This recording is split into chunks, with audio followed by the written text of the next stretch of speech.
Avis vascular centre మన దేశంలోనే the best varicose vein hospital. Komaram భీముడో కొమురం భీముడో కొర్రాసు నెగడోలే మండాలి కొడుకో మండాలి కొడుకో.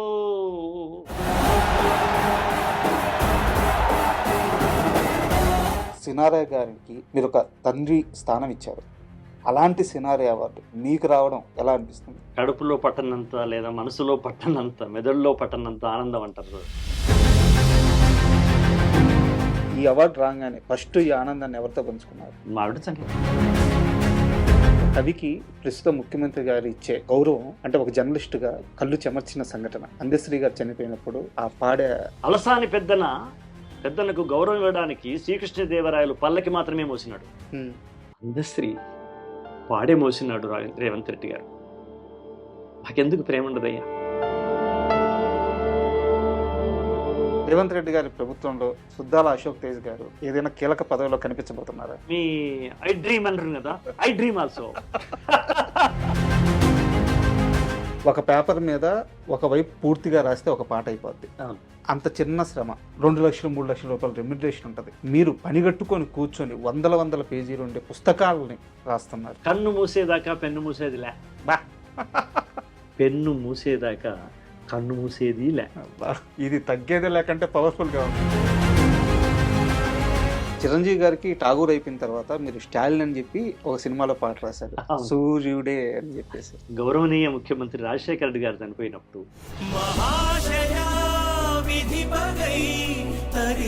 ఓసేరాములంలో మీరు రాసిన పాటల్లో ఒకటి పాడండి. ఎరుపు రంగు యాడ ఉంటే ఆడే ఉంటానంటివి, కన్న తల్లికి ఎడమి తల్లికి కన్ను రెప్పావైతివి.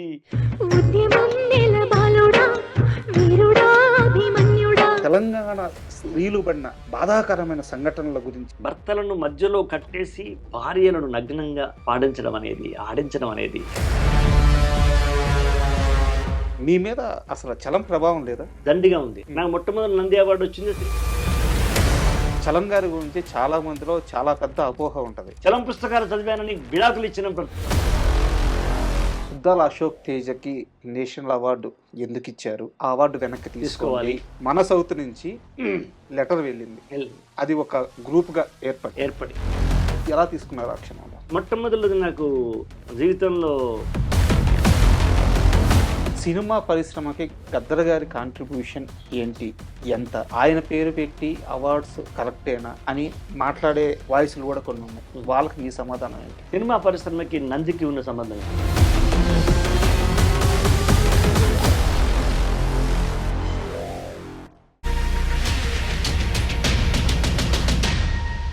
Hi, welcome to my show. 2025 సంవత్సరానికి గాను తెలంగాణ ప్రభుత్వం గద్దర్ అవార్డ్స్ ప్రకటించారు. అయితే ఈ అవార్డ్స్లో డాక్టర్ సి నారాయణ రెడ్డి గారి ప్రత్యేక అవార్డు సుద్దాల అశోక్ తేజ్ గారికి వచ్చింది. అంటే సి నారాయణ రెడ్డి గారిని సుద్దాల అశోక్ తేజ్ గారు తన సాహిత్య ప్రయాణంలో ఒక తండ్రిగా భావిస్తారు. అలాంటి సినారే అవార్డు సుద్దాల అశోక్ తేజ్ గారికి రావడం 100కి 100% కరెక్ట్. సో ఈ నేపథ్యంలో సుద్దాల అశోక్ తేజ్ గారు మనతో ఉన్నారు. ఈ అవార్డు గురించి, అలాగే ఆయన సినీ ప్రయాణం ఎలా జరుగుతుంది, దాంతోపాటు ఆయన రచనా ప్రయాణం ఎలా జరుగుతుంది, ఇలాంటి అన్ని విషయాలు తెలుసుకుందాం. అయ్యి సార్ నమస్తే. నమస్తే రాజా. సార్, ఇలాంటి పెద్దల్ని కలుసుకునే అవకాశం అప్పుడప్పుడు వస్తుంటుంది.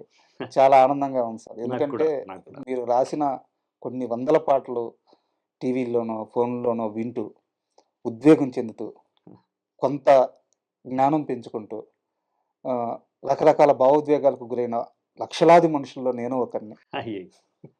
సో చాలా ఆనందంగా ఉంది ఈరోజు మీ ముందు కూర్చోవడం. ఈ అవకాశం నాకు కల్పించిన మా ఐ డ్రీమ్కి, ఈ అవకాశం నాకు ఇచ్చిన మీకు అందరికీ కృతజ్ఞతలు.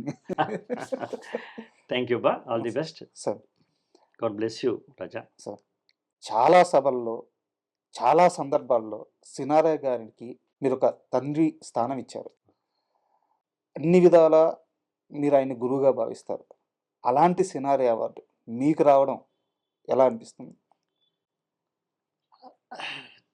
నిజంగా అంటే కడుపులో పట్టనంత లేదా మనసులో పట్టనంత, మెదడులో పట్టనంత ఆనందం అంటారు చూడండి. హ్మ్. అలాంటి ఆనందమే నాకు కలుగుతుంది. ఎందుకంటే మా నాన్న సుద్దాల హనుమంత్ గారు ప్రజాకవి మీకు తెలిసింది. సార్. అందరికీ తెలిసిన విషయం. సార్. మా నాన్న తర్వాత నేను నా ఒక వెలుగుల ఒక స్తంభం అనుకోండి. ఒక ధ్వజస్తంభం అంటారే, హ్మ్. అలాగా ఒక స్తంభంలాగా, ఒక కాంతి స్తంభంలాగా నేను నా ఊహ తెలియనప్పటి నుంచి నేను ఊహించుకున్నది నారాయణ రెడ్డి గారిని. సార్. ఎందుకు అంటే అప్పుడు మాకున్న ఆధారం రేడియో మాత్రమే. హ్మ్. రేడియోలో ఉగాది పండుగ సందర్భంలో కవి సమ్మేళనం అని వచ్చేది రేడియోలో. సార్. అప్పుడు కవి సమ్మేళనం లోపల మాకు మా నాన్న మేమందరం కలిసి వినేవాళ్ళం. నాన్న, అమ్మ మేమందరం వెళ్ళేవాళ్ళం. నేను చిన్నవాడిని అనుకోండి. బట్ నాకెందుకో అంటే అందులో పెద్ద పెద్దవాళ్ళు ఉండేవాళ్ళు. ఆరుద్ర గారు ఉండేవారు. ఇంకా శ్రీశ్రీ గారు ఉండేవారు. లేకపోతే ఇంకో పెద్దాయన ఉండేవారు. జ్ఞానానంద కవి ఉండేవారు. ఇట్లా మన బోయి భీమన్న గారు ఉండేవారు. చాలామంది ఉన్నారు కదా! సార్. ఒక అద్భుతమైన మాణిక్యాలు లాంటి వాళ్ళందరూ మాత్రమే కవిత్వం చదివేవాళ్ళు. హ్మ్. ఆ!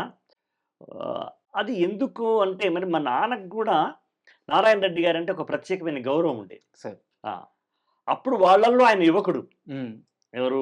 నారాయణ రెడ్డి గారు. చాలా స్ఫురద్రూపి ఆయన. హ్మ్. అంటే ఆ మూర్తిమత్వం కూడా చాలా గొప్పది. ఆయన వక్తృత్వం కూడా చాలా గొప్పది. ఆయన కవిత్వాన్ని చదివే విధానం చాలా గొప్పగా ఉంటుంది. సార్. ఆహ్, ఇంకొక రకంగా చెప్పాలంటే కొంత నాటకీయంగా ఉంటది. హ్మ్. ఎదుటి వ్యక్తిని ఆకట్టుకోవాలంటే కొంత నాటకీయత అవసరం అవుతది. సార్. అది మిగతా పెద్దలలో ఉండేది కాదు. హ్మ్. మాకు పిల్లలుగా అంటే హై స్కూల్ స్టూడెంట్స్‌గా, కాలేజీ స్టూడెంట్స్‌గా అది ఆకర్షణీయంగా ఉండేది. పైరగాలి నెవడాపును పరిమళాల నెవడాపును ఎవడాపును మానవత రవి రుక్కును కవి వాక్కును హ్మ్. ఇలా చదివేవారాయన. అది అప్పటిదాకా చదువుతున్న పెద్దల యొక్క ఆ ప్రెజెంటేషన్‌కి, టెండరింగ్‌కి ఇది తేడా ఉండేది. హ్మ్. కరెక్ట్.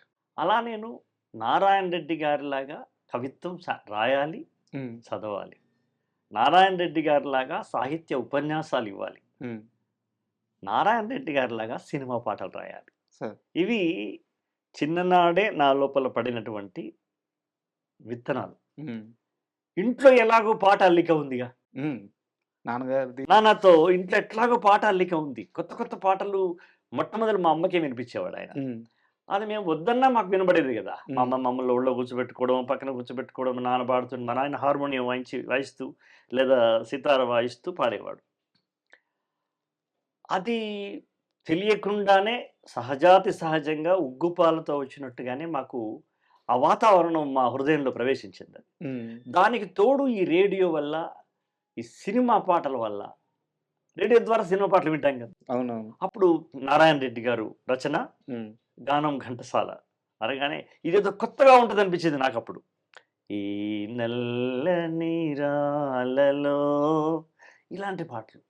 అలాగే ఆహ్, యుగళ గీతాలు గూడా చాలా ఆయన ఎక్స్‌ప్రెషన్ నాకు నచ్చేది. హ్మ్. అలా మనసు నన్నే నానే ఆ గుంభనంగా ఉండే ఆ విధానం నాకు బాగా నచ్చేది. ఆయన నేను తొలి నాళ్లలోనే నా రోల్ మోడల్‌గా అనుకున్నా. సార్. అలా పెరుగుతూ, పెరుగుతూ ఆయనతో సాన్నిధ్యము దొరికింది. ఆయనతో సభ పంచుకోవడము దొరికింది. ఆయన నన్ను మెచ్చుకోవడము, నా పుస్తకాలకు ముందు పాటలు రాయడం. ఇవన్నీ నేను కన్న కలలన్నీ ఒక్కొక్కటి నిజమవుతూ వచ్చినాయి. ఆ కలల్లో ఒక భాగమే సినిమాలో పాటలు కూడా. హ్మ్. అదే ఆయన సినిమాలో రావాలి, ఆయన రాసిన దాంట్లో రావాలి అనుకున్నాను. అది 'ఒసేయ్ రాములమ్మ'లో ఆయన మొదటి పేరుంటది. సార్. రెండో పేరు నాది. అవును. ఇలా ఆయన నన్ను తనకు తెలియకుండానే నన్ను నడిపించిన వ్యక్తి ఆయన. సార్. నేను ఆయనకు ప్రత్యక్ష శిష్యుని గాదు.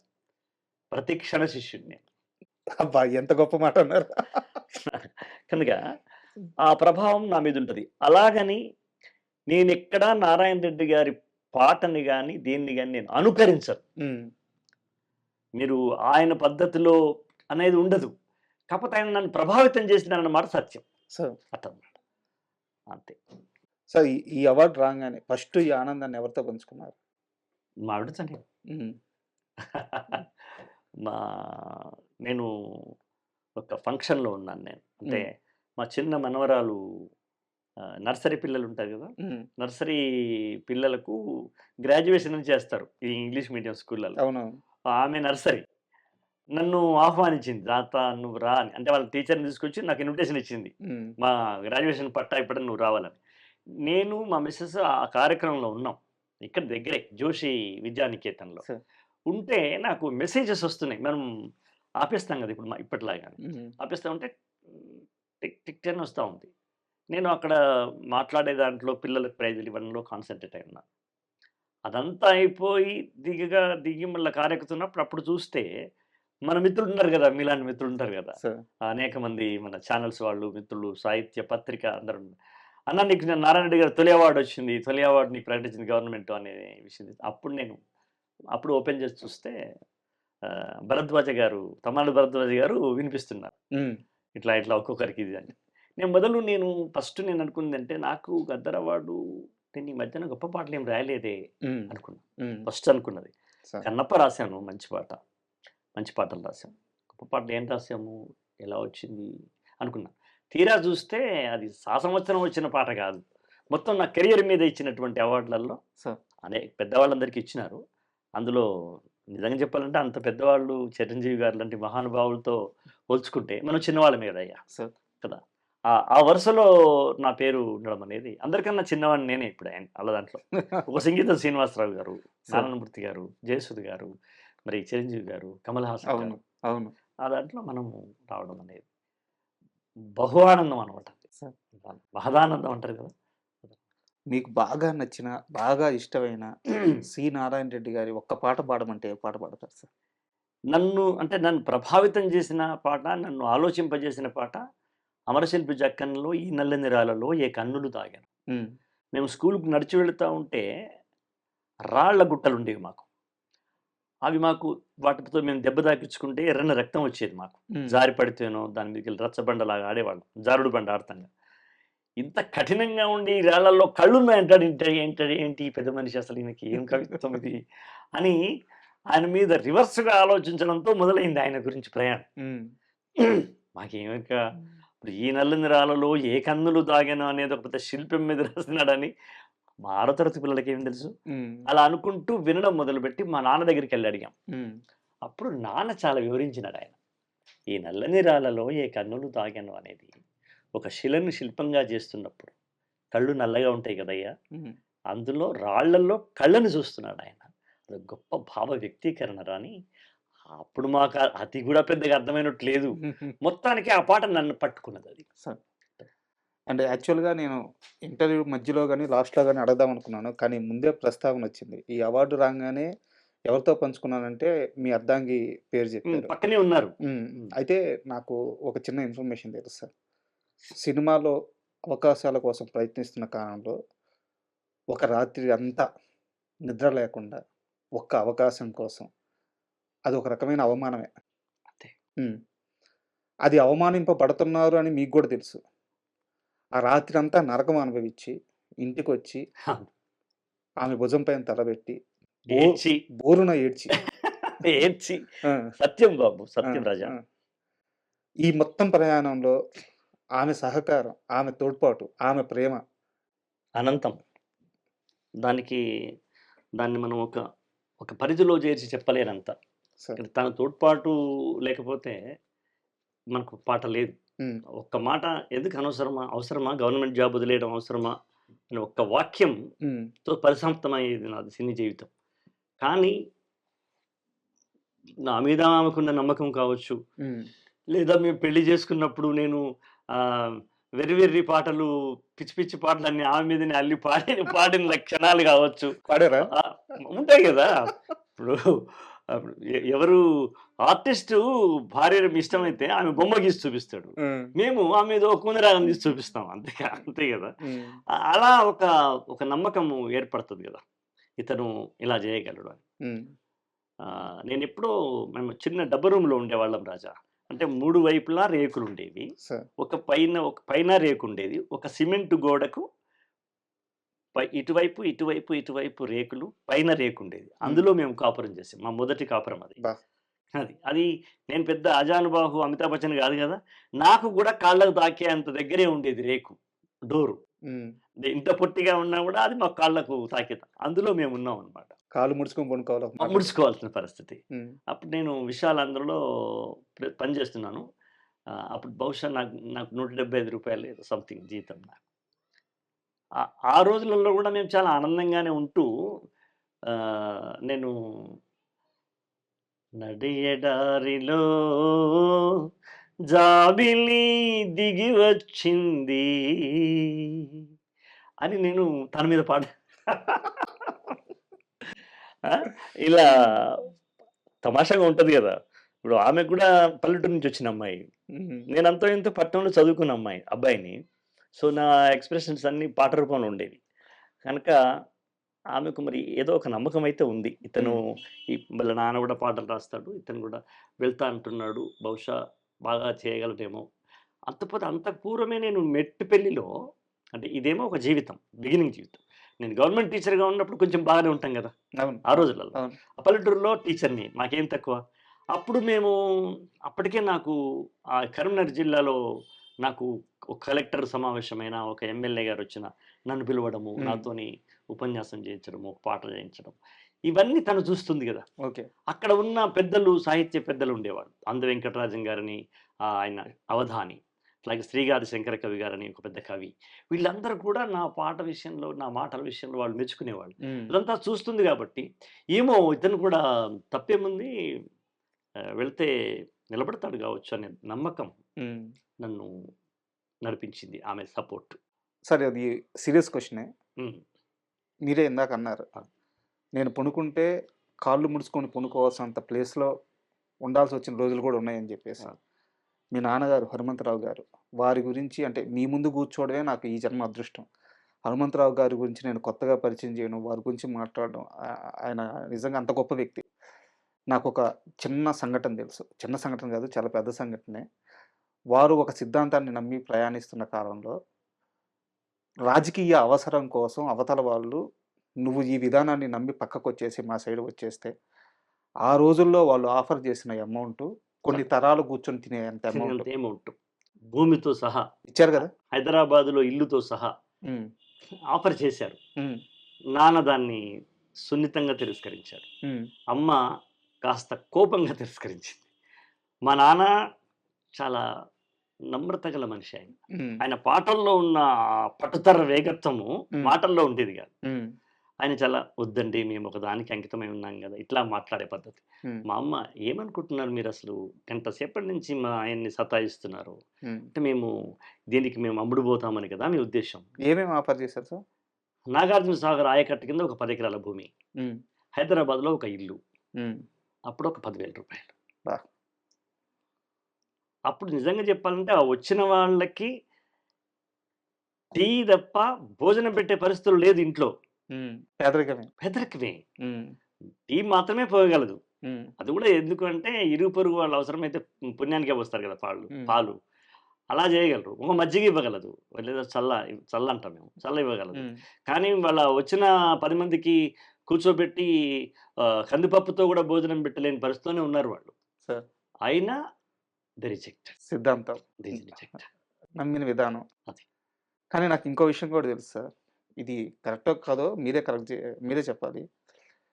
కడుపు నింపుకోవడం కోసం బయటకు వెళ్ళి ఉద్యమాలు చేశారు, పాటలు రాశారు, జనాలను చైతన్యం చేశారు. కానీ బయట అంత పోరాటం చేసిన మనుషులు ఇంటికొచ్చి కడుపు నింపుకోవడానికి మిషన్ కుట్టాల్సి వచ్చేదంట కదా. అమ్మ మిషన్ కుట్టేది, నాన్న కత్తిరించి, అంటే బట్టలు కత్తిరిస్తారు కదా, ఫస్ట్ కత్తిరియాలి కదా. అవును, కత్తిరించి ఇవ్వడము నాన్ననే అమ్మకు నేర్పున్నాడు. మరి ఇన్ఫర్మేషన్ ఏంటంటే, అమ్మ బిడీలు చేస్తుంది, ఆలేరు వాళ్ళని, బిడీలు చేయగలదు ఆమె. మిషన్ కుట్టడం నాన్న నేర్పించినాడు, ఎందుకంటే ఆర్య సమాజంలో పనిచేస్తున్నప్పుడు ఆయన ఇక్కడ టైలర్ అయినా. సో నాన్న కూడా మిషన్ కుట్టేవాడు టైం ఉంటే. లేదా ఉద్యమం తర్వాత కదా వాళ్ళ జీవితం జనస్రవంతిలోకి వచ్చారు. అప్పుడు నాన్న ఎన్నుకున్న వృత్తి ఏంటంటే ఆర్ఎంపీ డాక్టర్. ఓకే. దాన్ని కూడా ఆయన ఉత్తగానే మొదలుపెట్టలా. వాళ్ళ నాన్న డాక్టరే, ఆయుర్వేద డాక్టరే వాళ్ళ నాన్న కూడా. ఆయన పస్తర్లు అవి ఇవి చేసేవాడు. మా నాన్న ఏం చేశాడు, ఆ రోజులలో ఆర్ఎంపీ టెస్ట్ పాల్గొని పరీక్ష రాసి ఇంటర్వ్యూ చేసి, అప్పుడు నైజాం రాజుకు ఒక హకీం ఉండేవాడు, రాజవైద్యుడు అంటారు వాళ్ళు. ఆ రాజవైద్యుడు హకీం దగ్గరికి వెళ్ళి ఇంటర్వ్యూ పాల్గొని ఆయన ద్వారా సర్టిఫికేట్ తీసుకొని వచ్చి మొదలుపెట్టినాడు. ఎందుకు అంటే ప్రజలతో సంబంధం కలిగినవి 2 వృత్తులు. వాళ్ళు నమ్ముకున్నారు. అప్పుడు టైలరింగ్ చేస్తే ఆడవాళ్లతో, మగవాళ్లతో, ఊళ్ళో ఉన్న ప్రజలతో నిత్య సంబంధాలు ఉంటాయి. వైద్యం చేస్తే ప్రతి వాళ్ళకి ఏదో జబ్బో, జలుబో, సర్ది అవుతుంది, నిత్య సంబంధాలు ఉంటాయి. ప్రజలతో సంబంధం మానుకోవద్దు, అలాంటి వృత్తిని ఎన్నుకోవాలని చాలా వాంటెడ్లీ వెతికి మరీ ఎన్నుకున్నారు. అది వాళ్ళ అది జీవన విధానం. ఏ రోజన్నా నేను కోపం అన్ను, ఏ రోజన్నా బాధపడ్డారా? మా నాన్నగారు ఇంత పెద్ద ప్రయాణం చేశారు, ఇన్ని పోరాటాలు చేశారు, ఇన్ని ప్రజలకి పాటలు రాశారు, ప్రజాకవి అనిపించుకున్నారు, ఇంత కీర్తి గడించారు, నాకు ఆర్థికంగా ఎలాంటి వెసులుబాటు కల్పించకుండా వెళ్ళారని ఏ రోజన్నా బాధపడ్డారా? లేదు. ఎందుకంటే ఆ పెంపక నేపథ్యంలోనే మాకు ఆలోచన రాలేదు. ఎందుకంటే నిత్యం ఇంటికి వస్తూ పోతుండే విషయాలు, నాన్న పాల్గొనే ధర్నాలు, నాన్న పాల్గొనే సత్యాగ్రహాలు, దానికోసం రాసే పాటలు, ఆయన ఇదే రామరాజ్యమా, ఇదే ప్రజాస్వామ్యమా, నిదానించి మదినిగాంచి యథార్థంబు బలుకుమా, నా తెలుగు బలగమా, ఇలాంటి పాటలు ఆయన రాసేవారు. రైతు కళ్ళ మందు ధాన్య రాశికి విలువ ఉండబోదు, మార్కెట్లో చేర్చిన మరునాడు ధరల కంతు లేదు. ఇవాళ మీరు పేపర్లలో అంటే పాత్రికేయులు పెద్దవాళ్ళు రాస్తున్న కాలంని మా నాన్న 50 years బ్యాక్ ఆయన పాటలు రాసినారు. దళారీ వ్యవస్థ గురించి. అంటే ఆ భవిష్యత్ దర్శనం చూడండి. రైతు దగ్గర పంట ఉన్నప్పుడు ధర దిగిపోద్ది. టమాటా 50 పైసలకే కిలో. మళ్ళీ ఆ రైతే టమాటా కొనుక్కోవాలంటే 50 రూపాయల కిలో అవుతుంది. మా ఎక్కడ జరిగింది? మార్కెట్లో జరిగింది. దళారీ వ్యవస్థ. ఇది ఆనాడే మా నాన్న పాటలు రాసినాడు. మా పొట్టలు గొట్టి గింజలు దాచిపెట్టిరి తిండి దొంగలు, వారికి బ్యాంకులలో రుణము, వారిని కాపాడే ప్రభుత్వము అని రాసినాడు ఆయన. నిజమాడిత బందీ కానలు, అన్నమడిగిత తుపాకి కాల్పులు, పాలక వర్గముకు విలీలలు, ప్రజల ఆకలి బాధలు చావులు, మా కడుపుల ప్రేగుల అరపులు, వెలువడి రూపొందెను సమ్మెలు అని కొనసాగున విప్లవ జ్వాలలు, చెలరేగెను అవ్యనలు మూలలు, ఆహ మంటలు మంటలు మంటలు, దేశమంతటా ఆకలి మంటలు, ఇంకెన్నాళ్ళో ఈ నరకం, ఇంకెందులకి చెలగాటం అని రాసిన ఆయన. అంత మహానుభుడు అలా రాస్తే నేను ఒసేరామలంలో ఆ మాత్రం రాయలేనా? That my blood, that my genetics కదా. కాబట్టి నాకు ఒసేరామలమ్మలకు పాటలు మహానుభావుడు తండ్రి దాసనారాయణరావు గారు నన్ను కూర్చోబెట్టినప్పుడు పూటకో పాట రాయడం అలా జరిగిపోయింది.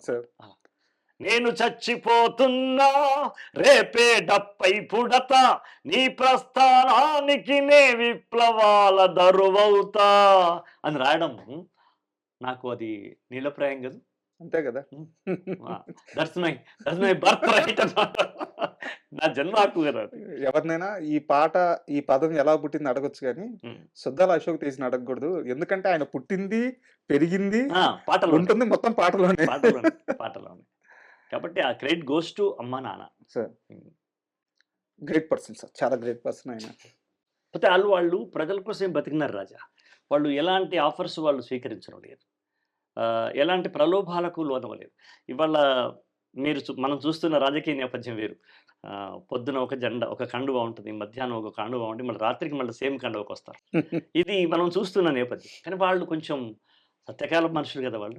వాళ్ళు మా అమ్మన్నది, మేము చచ్చిపోయేటప్పుడు జెండా కప్పుకొని ఎర్రజెండా చచ్చిపోయినా మా పీనుగలు పోవాలయ్యా, మీరు లేచిపోతే మంచిది, ఛాయ పోసాను, అన్నం పెట్టే శక్తి లేదు మాకు, మీరు దయచేసి మమ్మల్ని ఇంకా విసిగించొద్దు. ఆయన పల్లెటూళ్ళకు 10 ఊర్లకు వెళ్ళి రావాలి, నేను మిషన్ కొట్టుకోవాలి, నా పిల్లలు మేము లేవక ముందుకు ఇదంతా 5 to 7 వరకు మా పిల్లలు లేస్తారు, ఇక పిల్లలు ముందు మేము మాట్లాడడం బాగుండదు, వాళ్ళు బడికి పోవాలి అని చెప్పేస్తే వాళ్ళు వెళ్ళిపోయినారు. That's happen. ఒక ఇంటి ఇల్లాలు అంత ఆర్థిక కష్టాలు పేదరికల్లో ఉండి అలా ఆ ఇంటిలో పెరిగినప్పుడు మాకు ఎంతో కొంత వాళ్ళ అంకిత భావం రాకపోవచ్చు.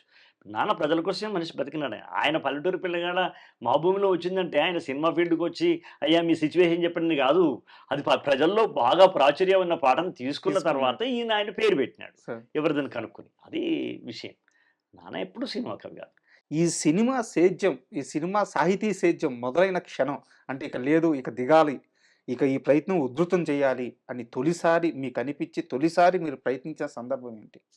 అంటే నేను చిన్నప్పటి నుంచి నాన్న, అమ్మ వాళ్ళ కష్టాలు చూస్తున్నవాడిని. హ్మ్. ఒకసారి మాకు అన్నం పెట్టి నేను బయట తినొచ్చాను అని మా నాన్న, నాకు ఎందుకో మధ్యాహ్నం నుంచి ఆకలి లేదు అని మా అమ్మ అబ్బా! అనడము అప్పుడు మేము నిజం అనుకునేవాళ్ళం. హ్మ్. కానీ అది అబద్ధం అని తర్వాత తెలుసుకున్నాం. హ్మ్. అలా ఒక పేదరికంలో ఉన్నాం గదా! కనుక నాకు ఒక చిన్న రివెంజ్ ఉండేది రాజా. హ్మ్. ఏందంటే పాటలకు గూడా డబ్బులు రావా? హ్మ్. మా నాన్న పోలేదు. మా నాన్న పనిచేసిన పార్టీలో పనిచేసిన వాళ్ళు చాలామంది సినిమా వాళ్ళకెళ్ళారు తెలుసు కదా! సార్ అవును. అది ఎవరైనా గావచ్చు. అవును. అవును. ప్రజానాట్య మండలిలో ప్రజా పనిచేసిన వాళ్ళు అనేక మంది. గుమ్మడి గారు అవును. గావచ్చు, జమున గారు గావచ్చు, జగ్గయ్య గారు గావచ్చు, ఈవెన్ దో కృష్ణ గారు గూడా ప్రజానాట్య మండలి నాటకాల్లో అవును. పనిచేసిన వాళ్ళు. అవును. వాళ్ళందరూ ఈ ఉద్యమం అంతా అయిపోయిన తర్వాత వాళ్ళందరూ మద్రాసుకెళ్ళి సినిమాలు సెటిల్. మా నాన్న గూడా సినిమాలో సెటిల్ అవ్వచ్చు అప్పుడు ఆ రోజుల్లో. ఆ రోజుల్లో వెళితే మా నాన్న మరో కోసరాజు అయ్యేవారు కదా! హ్మ్. హ్మ్. అవును. Why not? Why not? ఆయన పాట తన కరెక్ట్. అది కరెక్ట్. కదా! కానీ ఆయన వెళ్ళల. ప్రజల నుంచి ఆయన సంబంధం తెలుసుకోవాలని వాళ్ళు అనుకోలేదు. హ్మ్. నేననుకున్నాను. నాన్న జేసింది చాలు గదా సమాజానికి. హ్మ్. మేము మా కోసం చాలా కష్టపడ్డారు. నేను నేను పాటలు రాసి పాటల మీద గూడా డబ్బులొస్తాయని మా నాన్నకి జెప్పాలనుకునేవాడిని. హ్మ్. కానీ మా నాన్న చనిపోయాడు. మా నాన్న ఎప్పుడు అనేవాడనమాట.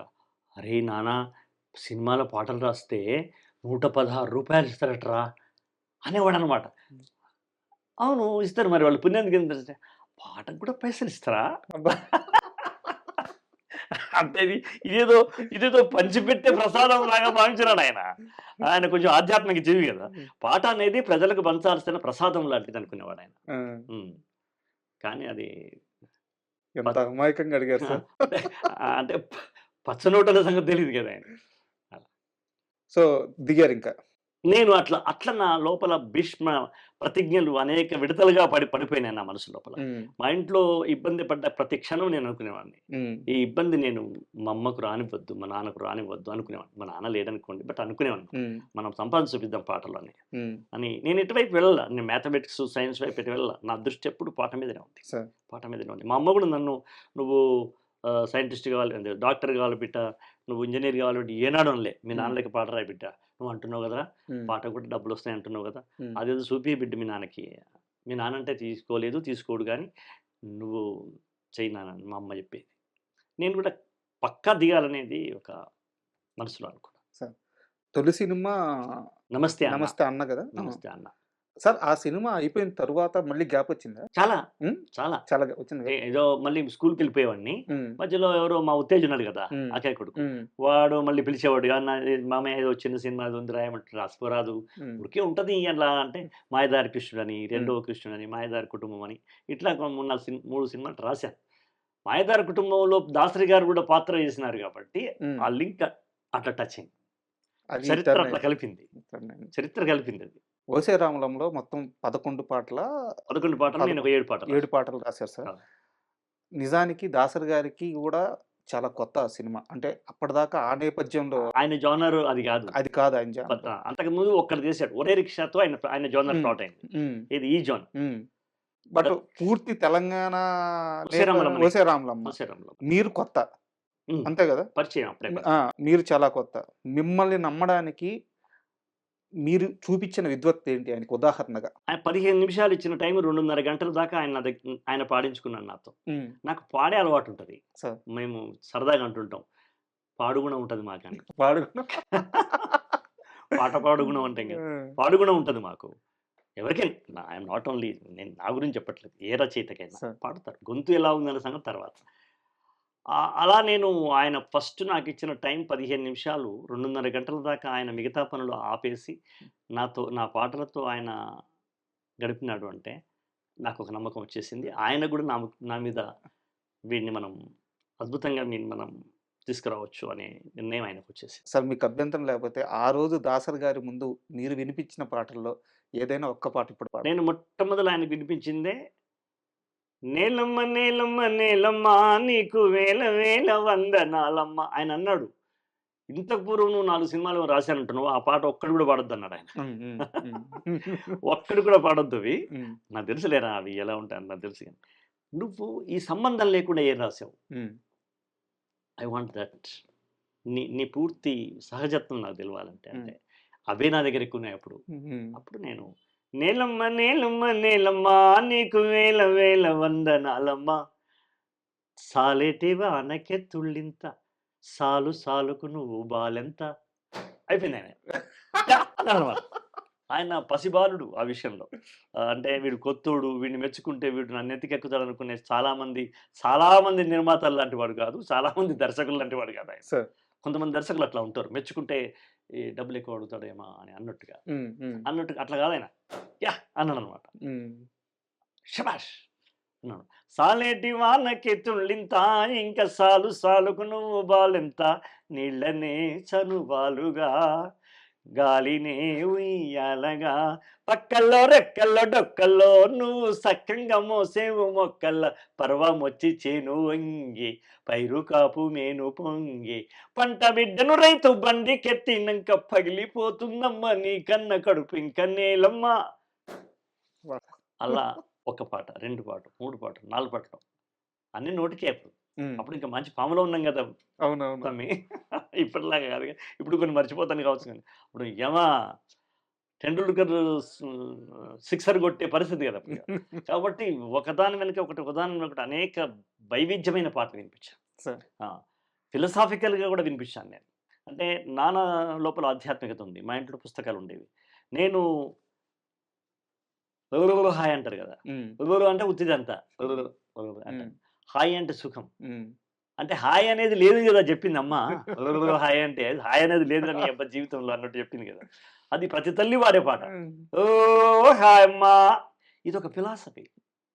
మదర్ పిచ్చిది కాదు, ఫిలాసఫరే అని ఇట్లా చెప్పి, మన తల్లి చిన్ననాడే మనకు జోల పాడింది, హుళక్కిరా హుళక్కిరా బ్రతుకులో హాయి, అదే హాయ్. వావ్ వావ్ ఇట్లా అన్నాడు దగ్గరికి వెళ్ళి హక్ చేసుకో. శ్రీకృష్ణ దేవరాయలే. ఎంత గొప్ప మాట అన్నారు సార్.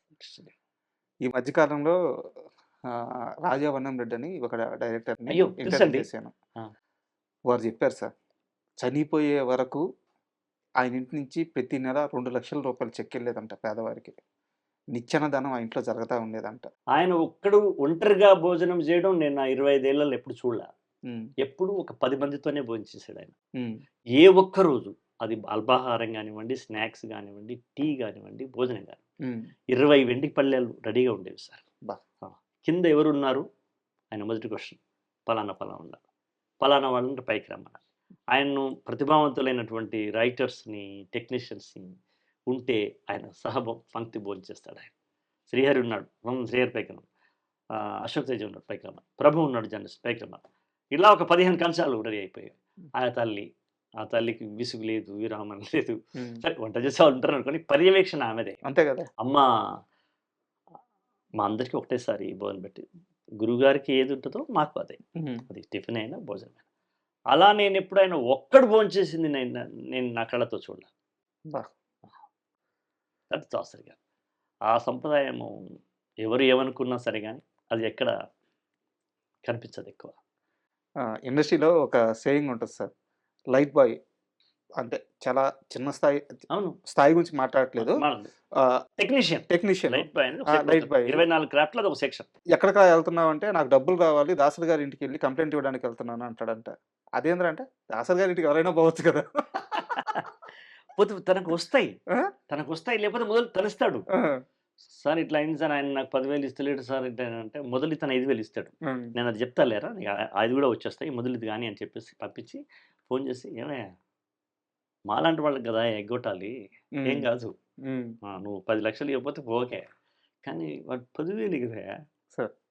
లేదు సార్ ఇప్పుడు ఇచ్చేస్తుంది, పిలిచి నాకు ఫోన్ చేయాలి మళ్ళీ, సార్ నాకు 10,000 వచ్చినాయి సార్. ఇతను ఇచ్చిన 5,000తో పాటు 15,000 ఉంటాను. Is happy, his family is happy. That is the look, దృక్పథం. అది గ్రేట్ పర్సన్ సార్.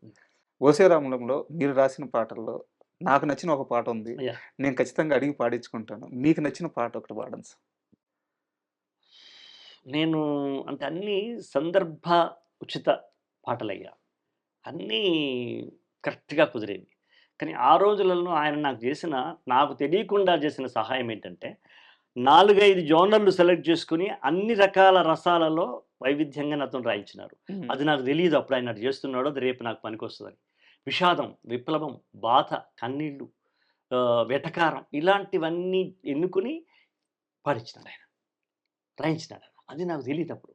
ఇంటి ఇంటి జానవే ముద్దులాపు బంతి విధి రాణివే తీరు నిజే బంతి పువ్వుల తేరు నీ సాటి కన్నలిటలేరు నిన్ను చూడ కోరికల పోరు శోభ దివ్యాంగులైన సరిరారు నిన్నుగా నోళ్లకు జోహారు అక్కడ పంచనమాట.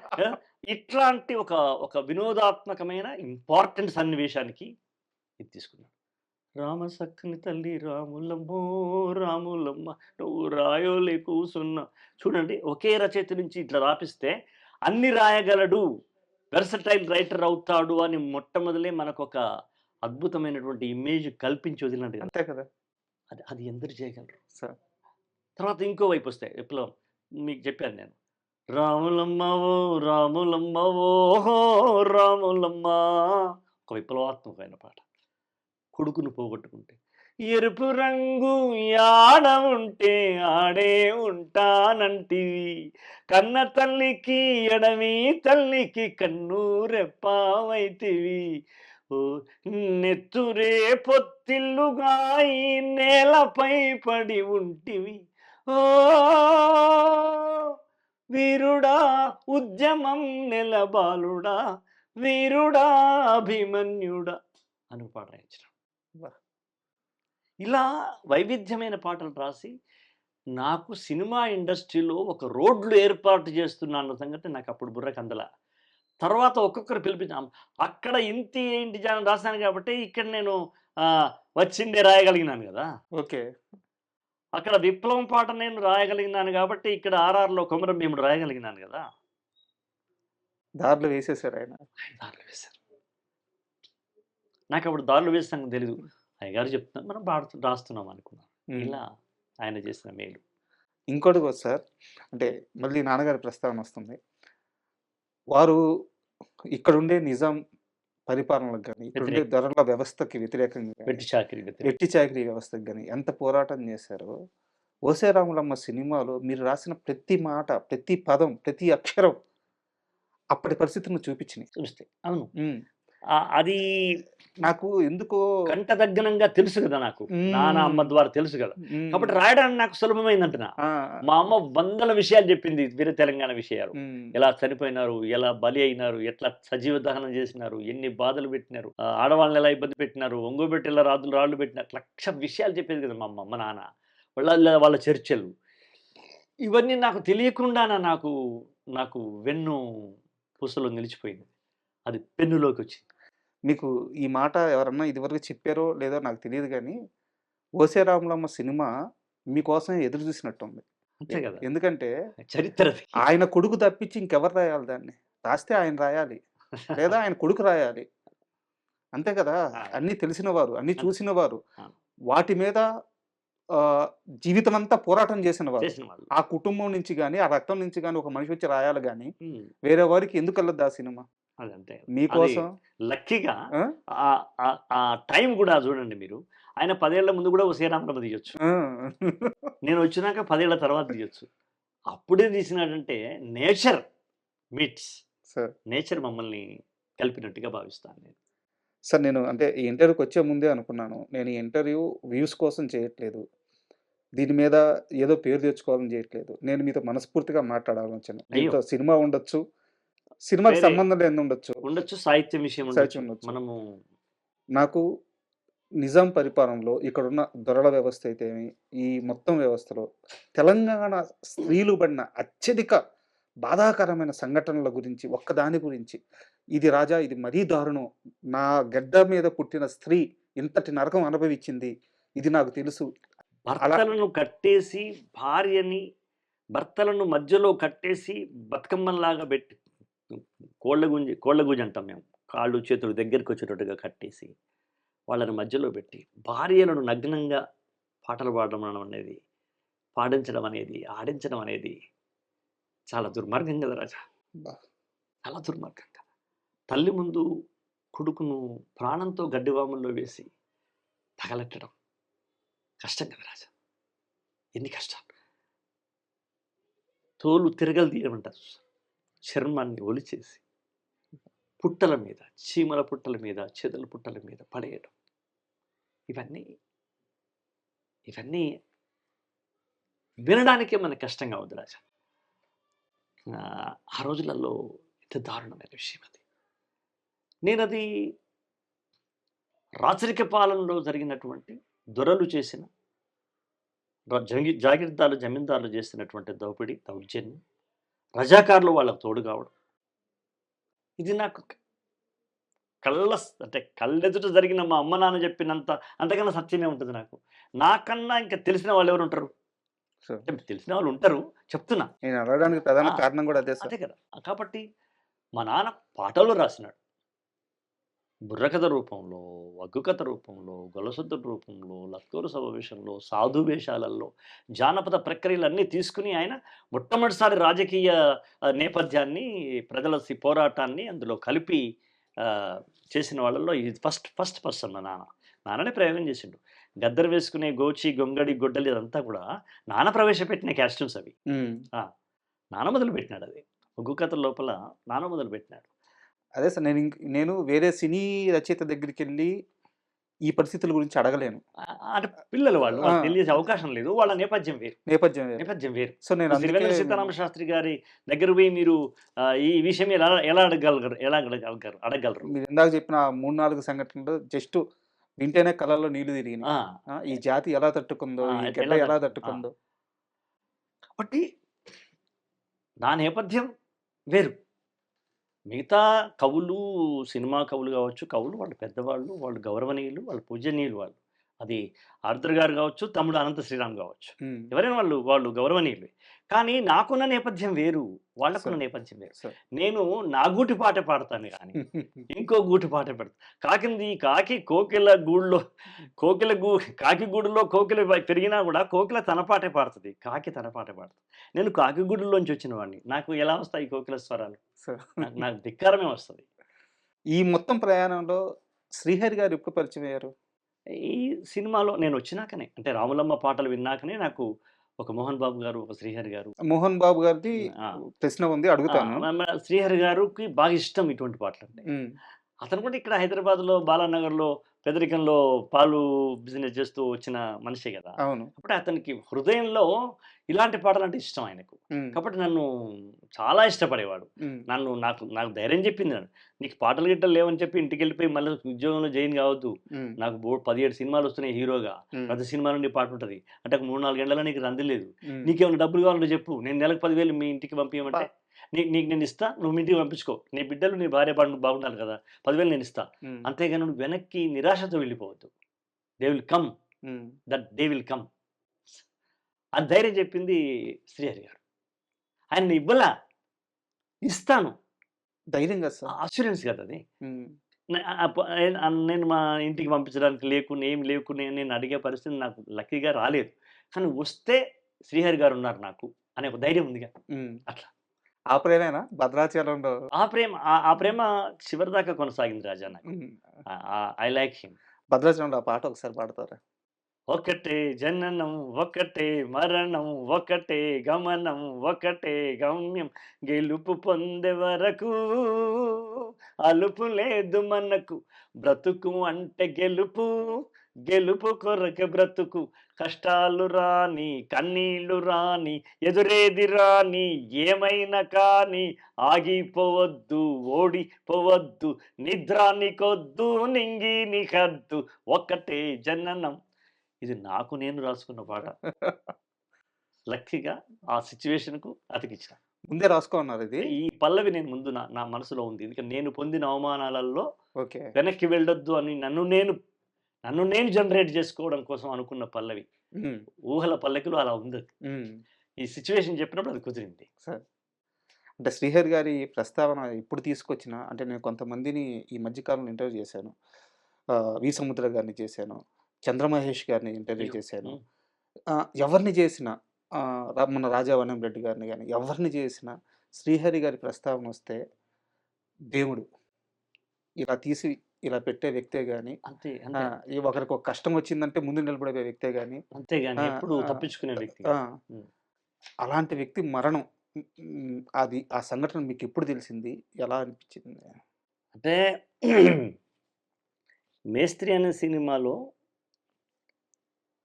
ఆయనున్నాడు. అప్పుడు ఆయన శారీరకంగా చాలా పెద్ద పర్సన్. మీరు 'భద్రాచలంలో' ఎట్లా ఉంటాడు అవును. శ్రీహరి.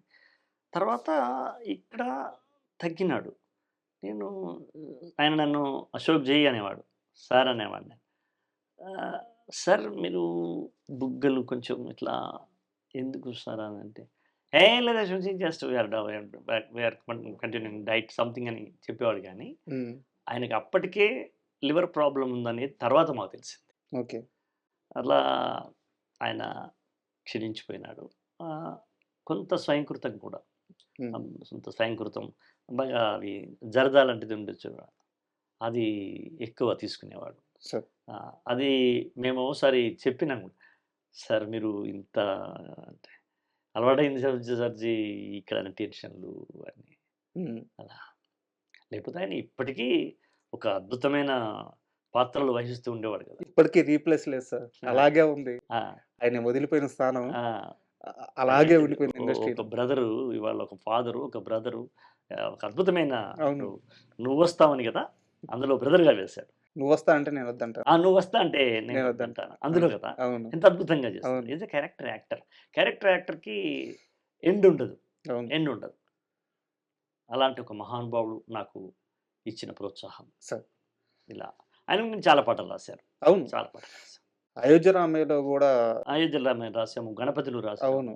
ఇంకేదో ఇంకేదో రాసాము. ఆయన వరుసగా దాదాపుగా అంటే వేరే నిర్మాతలు చేసిన సినిమాలో నేను రాయలేదు. హ్మ్. ఇప్పుడు 'నువ్వొస్తావని' ఏదో ఉంది కదా! అందులో నేను రాయలేదు. హ్మ్. కానీ ఆయన ప్రభావం చేయగలిగే సినిమాలుంటాయి గదా!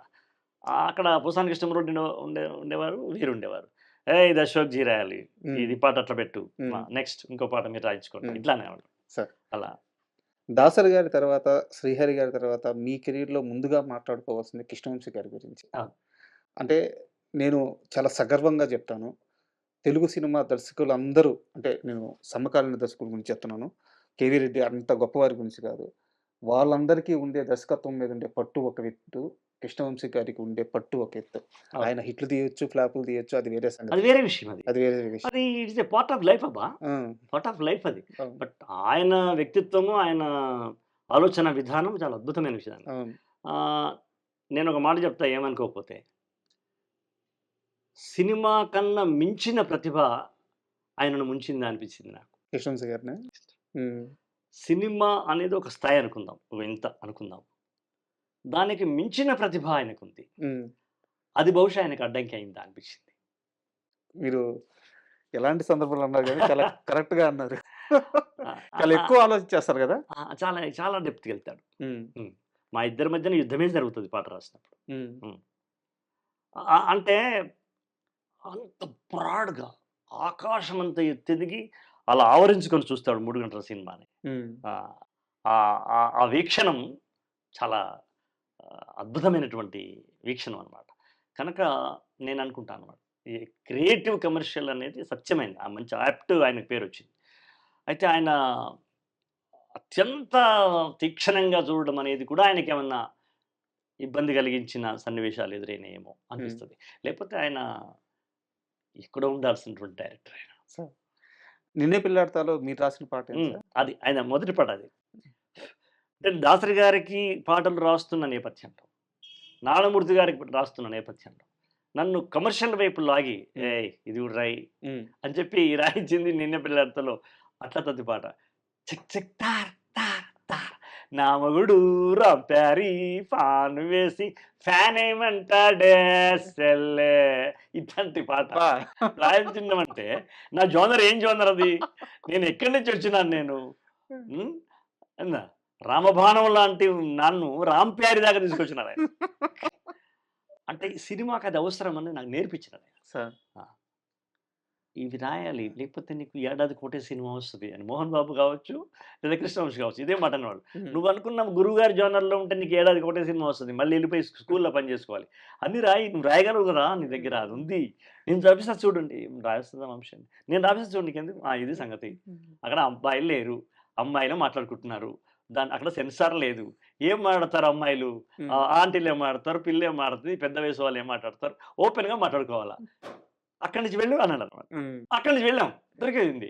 కాలేజీకెళ్తుంటే కాలరెత్తి కన్ను పెడతాడే ఒకడు, అత్తర్లు పౌడర్లు పూసుకొని రాసుకెళ్తాడే, టేపుతో కొలతలంటాడే టైలరింగోడు, టేపుతో కొలతలంటాడే, చేతులు తేరగా పిసుకుతుంటాడే గాజుల ఇవన్నీ నేను చూసిన దృశ్యాలు నేను అనుకున్నా. మగాడి బుద్ధి అంతే.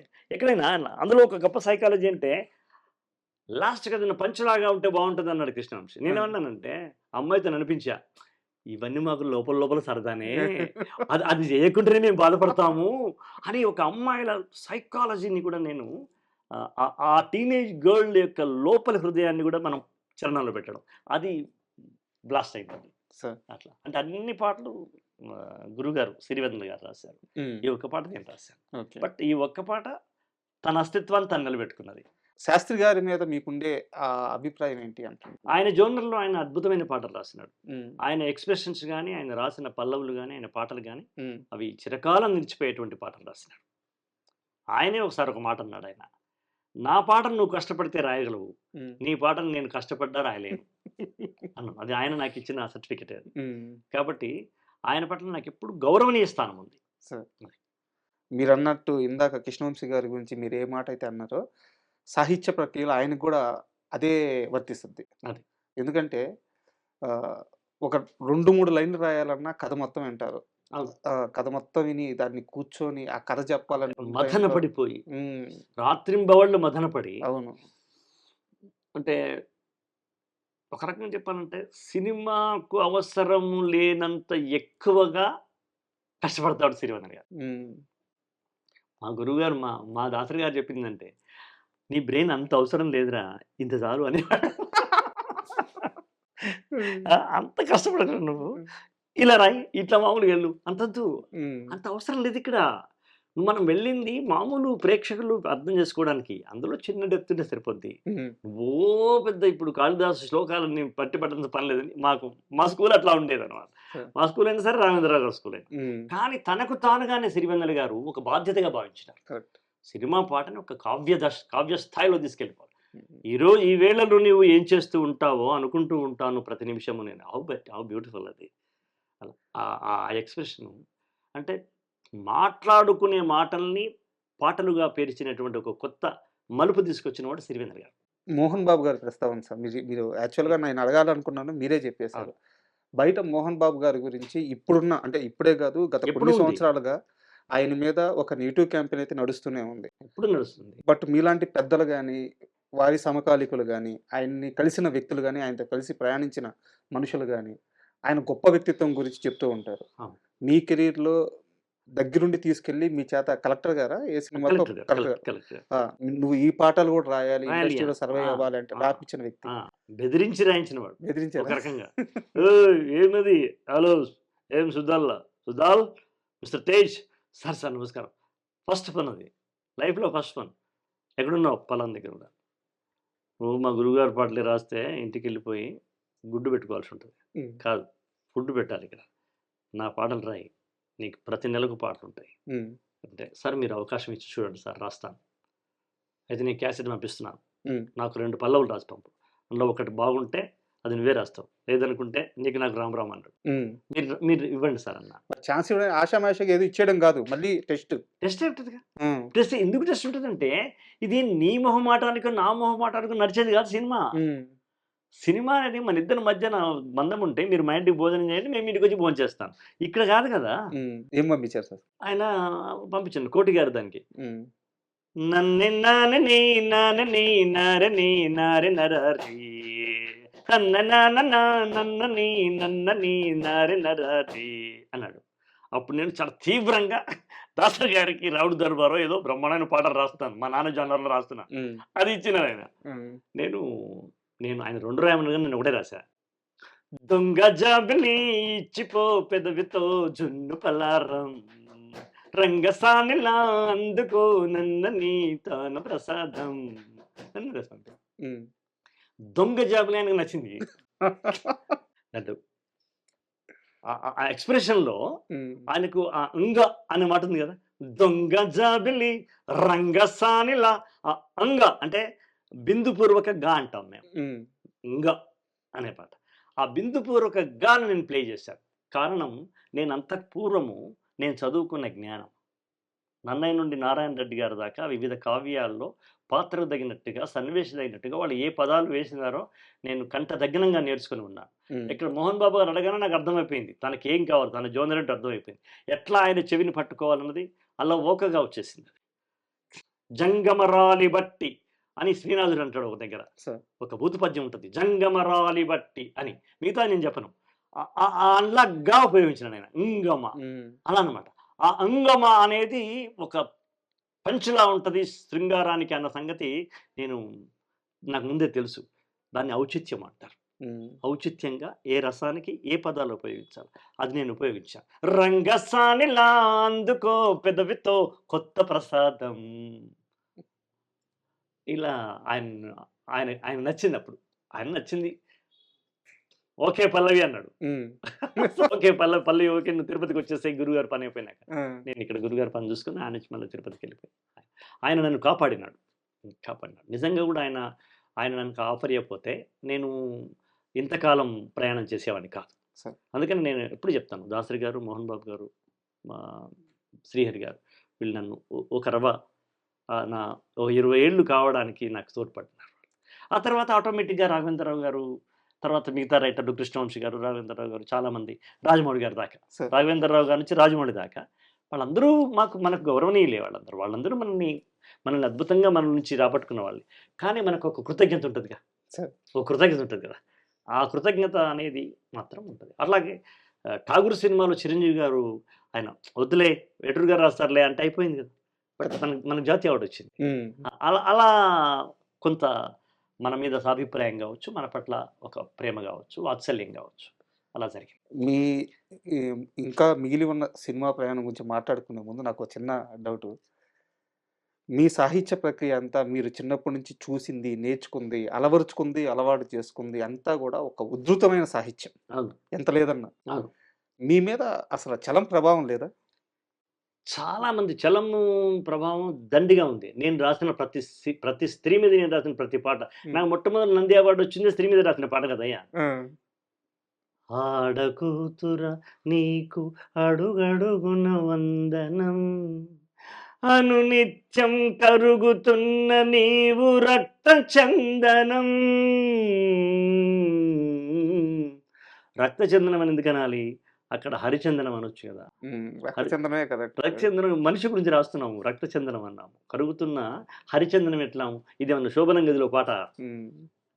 తనువా హరిచందనమా అని ఒక కృష్ణాస్తి గారు రాశారు. అక్కడ ఆ శోభనం గదిలో అది హరిచందనం అవుతుంది తనువు.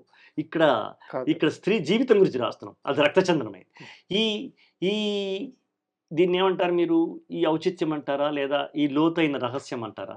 ఇది నేను సినిమా రంగంలోకి రాకముందే నేను నేర్చుకున్నాను. ఎక్కడ ఏ పదాన్ని ఉపయోగించాలో తెలియకపోతే సినిమా రైటర్గా నిలబడలేడు. నిలబడ్డారు అంటే తెలిసిన వాళ్ళు నిలబడతారు. అలా చలం గారి గురించి ఎందుకు అడిగానంటే, చలం గారి గురించి చాలా మందిలో చాలా పెద్ద అపోహ ఉంటది. ఆయన రాసిన స్త్రీ మీద రాసిన ఆ పుస్తకాలు అయితే ఆయన రాసిన విధానం మొదలు పెడతాడు కదా. నన్ను లేచిపోయినావు అంటే నా మనసు కష్టంగా ఉంటుందని రాజేశ్వరి వాక్యంతో స్టార్ట్ అవుతుంది. రాజేశ్వరి క్యారెక్టర్ షాక్ అయిపోతాం మనం. నన్ను లేచిపోయినానంటే, నేను లేచిపోయినానని నన్ను ఎవరైనా అంటే నా మనసుకు చాలా కష్టంగా అనిపిస్తుంది. అంటే వారిని ఏం మొదలు పెట్టడం అది అసలు మొత్తం ఒకసారి పటాలమని పగిలిపోయింది నా వేళ్ళు ఇట్లా తీసి చూడగానే. ఇక అంతే, మైదానం వదల్లా, ఆ మైదానంలో ఉండిపోయారు. చలం మైదానాన్ని దొంగచాటుగా దిండు కింద పెట్టుకొని చదువుకున్న చదివిన అసూర్యం పశ్యలు చాలా మంది ఉన్నారు. మనం సామాజిక వర్గం అని అసూర్యం పశ్య అందాం అంటే ఎండకన్నెరుగని అమ్మాయిలు అందాం. అసూర్యం పశ్యలు చాలా మంది ఉన్నారు. చాలా మంది ఉన్నారు. కానీ నా దృష్టిలో అంటే చలం పుస్తకాలు చదివానని విడాకులు ఇచ్చిన భర్త మహాశయులు ఉన్నారా? ఉన్నారు. కానీ నా దృష్టిలో సార్ స్త్రీని చలం అర్థం చేసుకున్నంత గొప్పగా మరి ఎవరు అర్థం చేసుకోలేదు అనిపిస్తుంది. నేను కరెక్టేనా? సత్యం. స్త్రీకి శరీరం ఉంది, దాన్ని వ్యాయామం చేయనివ్వండి. స్త్రీకి మెదడుంది, ఆలోచన ఇవ్వనివ్వండి. స్త్రీకి స్వేచ్ఛ ఉంది, బంధనాలు వేయకండి. ఇది కదా స్త్రీ పుస్తకంలో రాసిన మొదటిది. అట్లాగే తెన్నటి హేమలతాదేవి ఉంటుంది ఒక ఆమె, అద్భుతమైన నవలు రాసింది. ఆమె ఒక దగ్గర రాస్తుంది, విధాతకి విడదీయరాని ఆత్మీయతకి విశ్వ చలనానికి మూల కారణం స్త్రీ అని మొదలు పెడుతుంది.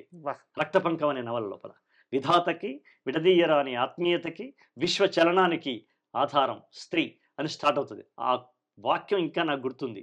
బహుశా నేను ఇది 10th క్లాస్లో చదివి ఉంటాను. నా అదృష్టం ఏంటంటే మా ఇంట్లో అద్భుతమైన లైబ్రరీ ఉండడం. మా నాన్న అనకూడదు కానీ మా నాన్న ఇటువైపు ఈ పుస్తకాలు చదివేవాడు కాదు. ఆయన ప్రజలు, గోర్కి, అమ్మ, ఇవి ఉంటుంది కదా, ఉక్కుపాదము, ఇలాంటి మార్క్సిజం నేపథ్యంలో వచ్చే నవలు ఉంటాయి కదా, కొడవటగంటి గుణపరావు, ఈ చదువు ఇలాంటి బాగా అమ్మ నాన్న అది ఇష్టం. కానీ మా నాన్న అనేక పుస్తకాలు తెచ్చేవాడు. ఓకే, లెక్కగా అవి నేను చదివేవాడిని. మా అమ్మకి ఇష్టం, మా నాన్నకి ఇష్టం ఉండదు, మా అమ్మకి ఇష్టం. మా అమ్మ ఏదైనా ఇష్టమే. తెన్నటి హేమలత చదువురా బాబు, మంచిగా ఉంటుంది, అది ఎంత బాగా మారుతుంది. గాలి పడగలు నీటి పడగలు ఒక నవలు ఉంటుంది. ఇట్లాంటివన్నీ మా అమ్మ చదివించింది. మా అమ్మ మిషన్ కుడుతూ, ఆమె మిషన్ కుట్టుకుంటూ నన్ను ఎదురుగా కూర్చోబెట్టుకుని చదువుమనేది. నేను బిగ్గరగా చదివేవాడిని. మిషన్ కుట్టు కంటే పై స్థాయిలో చదవాలి కదా వినడానికి. మా అమ్మ వింటూ ఉండేది. కాబట్టి ఆ కొంచెం మందర స్థాయిలో చదవడం అనేది అలవాటు చేసింది మా అమ్మ. కాబట్టి నేను ఎవరు చదవమన్నా కూడా ఈ కూని రాగాలుగా ఉండదు నాది. అది దాసరి గారు కానివ్వచ్చు, రాజమౌళి గారు కావచ్చు, చిరంజీవి గారు కూడా ఇట్లాగే వినిపించారు. అగ్ని నేత్రమహోగ్ర జ్వాల దాచినావో రుద్రుడ అని వినిపించాను ఆయనకి పాట అయిపోయినాక. ఆయన చూసి, అశోక్ చూడు నాకు గూస్ బంప్స్ వస్తున్నాయి అన్నాడు. That is the first award to me. ఆ తర్వాత నేషనల్ అవార్డు. అది ఆ అలవాటు, ఆ కమ్యూనికేషన్ స్కిల్ అనేది నాకు మా అమ్మ నాకు బిగ్గరగా చదవను, చదివేది స్పష్టంగా చదవాలి, తప్పు లేకుండా చదవాలి, ఆత్మవిశ్వాసం కనిపించాలి అని చెప్పేది మా. అలా చదువుతూ ఉండేవాడిని. ఇవన్నీ నాకు తెలియకుండానే. సరే, అంటే ఎలాగో ఠాగూర్ ప్రస్తావన వచ్చింది. సినిమాని బతికిచ్చే సందర్భం అంటే సినిమా అంతా ఒక ఎత్తు, ఆ పాట వచ్చే ఒక్క సందర్భం ఒక ఎత్తు. అది మళ్ళీ మూల చిత్రంలో లేనిది అక్కడ లేదు, రమణ చిత్రంలో లేదు, తమిళ చిత్రంలో లేదు. చాలా బలంగా అక్కడ పడాలి. ఎవరు మీకు ఫోన్ చేశారు? వివి నాయక్ గారు ఉండి మణిశర్మ గారితో ఫోన్ చేయించారు. నేను వెళ్ళాను. వెళితే మణిశర్మ గారు ఉన్నారు, వివి నాయక్ గారు ఉన్నారు. వాళ్ళు మన విషయం చెప్పినారు. చెప్పినప్పుడే తర్వాత మన చిరంజీవి గారు ఏం చెప్పినారంటే, నేను సైతం ప్రపంచాగ్నికి సమిధన ఒక్కటి ఆహుతి ఇచ్చాననే లైన్ నాకు కావాలి అని చెప్పారు. నేను దాన్ని తీసుకొచ్చి అట్లా మొదలుపెట్టాను. అదే పల్లవి చేద్దాం సార్ అన్న. ఆయన అప్పటికే రుద్రవీణలో సీతారామ శాస్త్రి గారితో రాయించుకున్నారు. సేమ్ లైన్ మళ్ళీ రిపీట్ అయ్యి అంటున్నాడు ఆయన. అది మెగాస్టార్ ఆర్డర్ అది. కాబట్టి వివేక్ నాయక్ కూడా సరే అంటాడు, అందరూ ఓకే అన్నారు.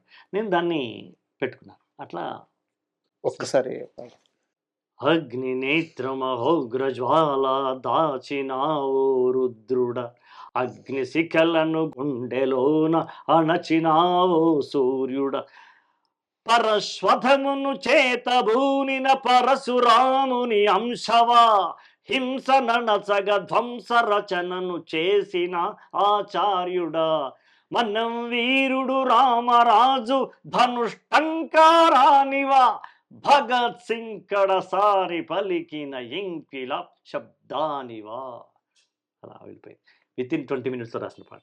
20 నిమిషాల్లో రాశారు. ఆయన సిచ్యువేషన్ చెప్పినాక ఇంటికి బైక్ మీద వచ్చి కూర్చొని కామాలు పోలీస్ స్టేషన్ రాసిన పాటలలో అదొకటి. కుమరం భీముడు పాట కూడా అంతే, అరగంట లోపల కామాలు పోలీస్ స్టేషన్ లేకుండా రాసిన పాట. ఈ రెండు నన్ను నిలబెట్టినాయి, మైల్ స్టోన్లా ఉండిపోయినాయి. అలా రాసాం. అది అట్లా రాయడానికి కూడా కొన్ని ఇబ్బందులు ఉంటాయి. శ్రీశ్రీ గారు మొదలుపెట్టిన పల్లవికి సమానంగా రాయాలి. ఆయన నేను సైతం ప్రపంచాగ్నికి సమిధనొక్కటి ఆహుతిచ్చాను, నేను సైతం విశ్వవృష్టికి అస్త్రు ఒక్కటి ధారవు. అది ఆయన మొదలు బిగినర్స్. ఆ స్థాయిలోనే రావాలి పల్లవి. అక్కడ టప్పున మనం వెంటనే అక్రమాలను కాల రాసిన ఉక్కు పాదం నీది అని మొదలు పెడితే కుదరదు. ఆ స్థాయిలోనే మొదలుపెట్టాలి. ఇక్కడ ఉంది పాట. ఇక్కడ వదిలిపెట్టాడు ఆయన. ఇక్కడి నుంచి స్టార్ట్ చేయాలి. ఇక్కడి నుంచి స్టార్ట్ చేస్తే గోడ మీద మేడ మీద నుంచి వెళ్ళి పేడకు పడ్డట్టయితది. తెలియకుండా ఒక ముళ్ళ కిరీటాన్ని తెచ్చి పైన అంతే పెట్టేసుకున్నారు. అంతే కదా! అప్పుడు ఇట్లా మొదలు పెడితే ఏమైతది? అగ్ని జలపాతం కొనసాగినట్టుగా ఉంటది. నేను ఇక్కడి నుంచి స్టార్ట్ చేశాను. జనరల్‌గా సినిమా పాటలు ఎక్కువ మేము అంత కఠినంగా రాయం. ఒకటే జననం అంటాం గానీ, ఒకటే జన్మ, ఒకడే బ్రహ్మ అని రాయం కదా! ఒకటే జననం, ఒకటే మరణం అంటాం. తేలిగ్గా రాయడం అనేదే పాట లక్షణం. సినిమా పాట ఇంకా తేలిక రాయాలి. ఇప్పుడు అక్కడ ఒక రాజానో ఒక పెద్ద పండితుడో వినడు కదా పాట. కనుక ఆ పద్ధతిని మొదలుపెట్టేసి నా పద్ధతిలోకి వచ్చేసాను. దీనికి కూడా ఒక కారణం ఉంది. అరపర్వం రాసిన ఎర్రన్న చేసిన పనే నేను చేశాను. అరపర్వం రాసిన ఎర్రన్న ఏం చేశాడు? నన్నయ్యలాగా మొదలుపెట్టి తిక్కన్లాగా ఎండ్ చేసినాడు. అది మనం చదువుకున్నాం. అది శారద రాత్రులు ఉజ్వలం అని మొదలు పెడతాడు.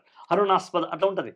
కాబట్టి నన్నయ్య నుండి మొదలుపెట్టి తిక్కనలో కలిసిపోతేనే ఎర్రనే అనేవాడు ప్రత్యేకంగా రాసిండు అని ముద్ర ఏదో అతుకు పెట్టినట్టు ఉండకూడదని ఆయన థాట్. అవును, అది కదా. ఆ థాట్ ఇక్కడ కూడా పనిచేసింది. శ్రీశ్రీ మొదలుపెట్టి అశోక్ దగ్గర రావాలి నేను. శ్రీశ్రీ మొదలుపెట్టి మొట్టమొదటి అశోక్ దగ్గరికి ఎట్లా పోతాను నేను? రాములమ్మావో రాములమ్మని రావడానికి వీల్లేదు ఇక్కడ. అగ్ని అని ఉంది అక్కడ. కాబట్టి నేను అగ్నితో స్టార్ట్ చేశాను. ఇలా ఒక సాహితీ సంప్రదాయాన్ని, సాహితీ సంస్కారాన్ని కొనసాగించాను నేను. ఆ పాట విన్నాక మొత్తం విన్నాక చిరంజీవి గారి రియాక్షన్ ఇదే అన్నారు. అప్పుడు ఆయన ఇక్కడ ఇది చెక్ పోస్ట్ దగ్గర ఉండేవారు. ఆయన ఇల్లు చెక్ పోస్ట్ దగ్గర ఉండేది అయింది. నేను పోయి వినిపిస్తే ఒక్క అక్షరం కూడా ఆయన వద్దని లేదు. ఇలా చూపించి చూడు నేను నాకు గూస్ బంప్స్ వస్తున్నాయి, అద్భుతంగా ఉంది. That is my first song to Chiranjeevi గారు. నేను రాసిన మొదటి పాట చిరంజీవి గారు. అంతకు పూర్వం 9 ఏళ్ళు ఆయనకు నేను రాయలా. నన్ను ఆయన రాయడానికి ఎవరు పిలవాల, నేను వెళ్ళాల. ఆయనకు రాసిన మొదటి పాట ఇది. మొదటి పాటకే దాన్ని ఏమంటారు సెంచరీ చేసినట్టుగా, మొదటి బ్యాట్కే సెంచరీ చేసినట్టుగా నాకు మొదటి పాటకే అబ్దుల్ కలాంతోనే అవార్డు వచ్చింది.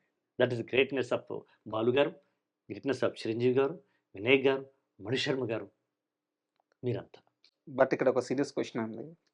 మీకు నేషనల్ అవార్డు అయితే వచ్చింది, కానీ సుద్దాల అశోక్ తేజకి నేషనల్ అవార్డు ఎందుకు ఇచ్చారు? ఆ అవార్డు వెనక్కి తీసుకోవాలి అని ప్రతిపాదన కూడా వెళ్ళింది. ప్రతిపాదన కాదు, నేను కాస్త ఇక్కడ నుంచి మా నాన్నలాగా కొంచెం నమ్రత, మా అమ్మలాగా ఇక్కడి నుంచి మన సౌత్ నుంచి లెటర్ వెళ్ళింది. అది ఒక గ్రూప్ గా ఏర్పడి ఎలా తీసుకున్నారు ఆ క్షణంలో? అంటే మొట్టమొదటిది నాకు జీవితంలో ఫస్ట్ ఎదురు తాకిడే కదా. ఫస్ట్ నేను కొంచెము అమ్మో అనుకున్నాను. తర్వాత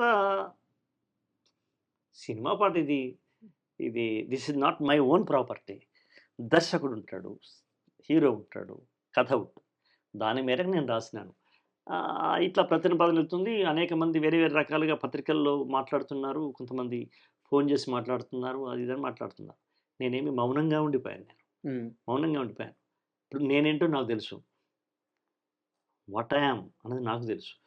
నేను అది కాపీ కొట్టానా లేదా సందర్భోచితంగా ఉంటుందని తీసుకున్నానా?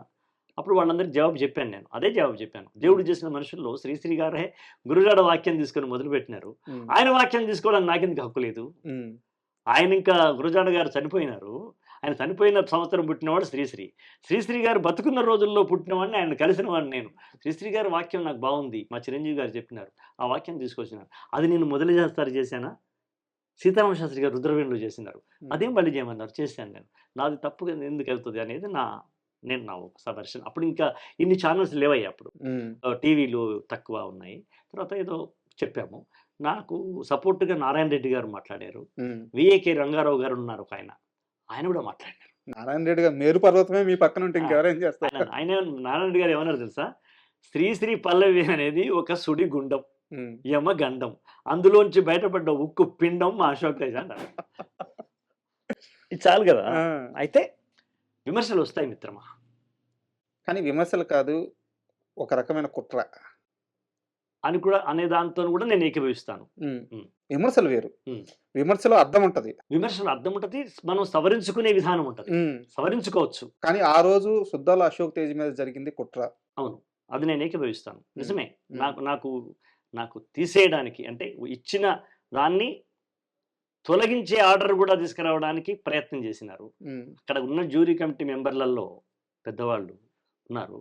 ముఖ్యంగా మన కేవి తిలక్ గారు ఉన్నారు అక్కడ. ఆనాడు కేవి తిలక్ గారు తెలుసు కదా, గొప్ప అవును డైరెక్టర్. అవును ఎన్ శంకర్ ఉన్నారు, అవును ఎన్కౌంటర్ శంకర్. అవును వాళ్ళిద్దరు మన తెలుగు ప్రతినిధులు వాళ్ళు. సార్. వాళ్ళక్కడ చేసిన వాదన ఉమ్, వల్లనే మనకు ఫైనల్ అయింది. ఫైనల్ అయిన తర్వాత అక్కడ ఉన్న చైర్మన్ ఏమన్నాడంటే, ఆయన రాసినాడు, మాకు ఒక మ్యాగజైన్ ఇస్తారు. దాంట్లో శ్రీశ్రీ పల్లవిని తీసుకుని సమధీటుగా రాసినటువంటి ప్రతిభను గుర్తించి ఈ అవార్డు ప్రదానం చేయడం అనేది వాళ్ళు ఒక డిక్లరేషన్ రాసినారు. దాంట్లోనే ఉన్నప్పుడు దాంట్లో ఉన్నప్పుడు ఆ, వీళ్ళు చిరంజీవి గారికి ఠాగూర్ అయిపోయిన తర్వాత మీరు స్టాలిన్ అని చెప్పి ఒక సినిమాలో పాట రాశారు, అవును. సూర్యుడే అని చెప్పేసి. సెలవని ఆ, సూర్యుడే సెలవని అలసిపోయేనా, కాలమే శిలవలే నిలిచిపోయేనా. ఆ పాట గౌరవనీయ ముఖ్యమంత్రి రాజశేఖర రెడ్డి గారు చనిపోయినప్పుడు సార్.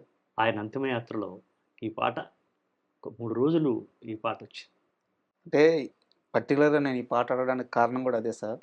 అప్పుడు టీవీలో విజువల్లో ఆ అంతిమయాత్ర జరుగుతుంటే ఆ పాట వస్తుంది, నడుస్తున్నాం. తర్వాత చాలా మందికి అనిపించింది ఏంటంటే దీనికోసమే రాజన్న కోసమే రాసిందని రాసారా. లక్షల మంది అనుకుంటారు ఇప్పటికీ. ఆ, సినిమా గురించి పెద్దగా తెలియని వాళ్ళు, మామూలు గ్రామీణులు ఉంటారు కదా ప్రజలు, తమ్ముళ్ళు చెల్లెళ్ళు, వాళ్ళు మన రాజన్న కోసమే రాసింది అనుకుంటారు.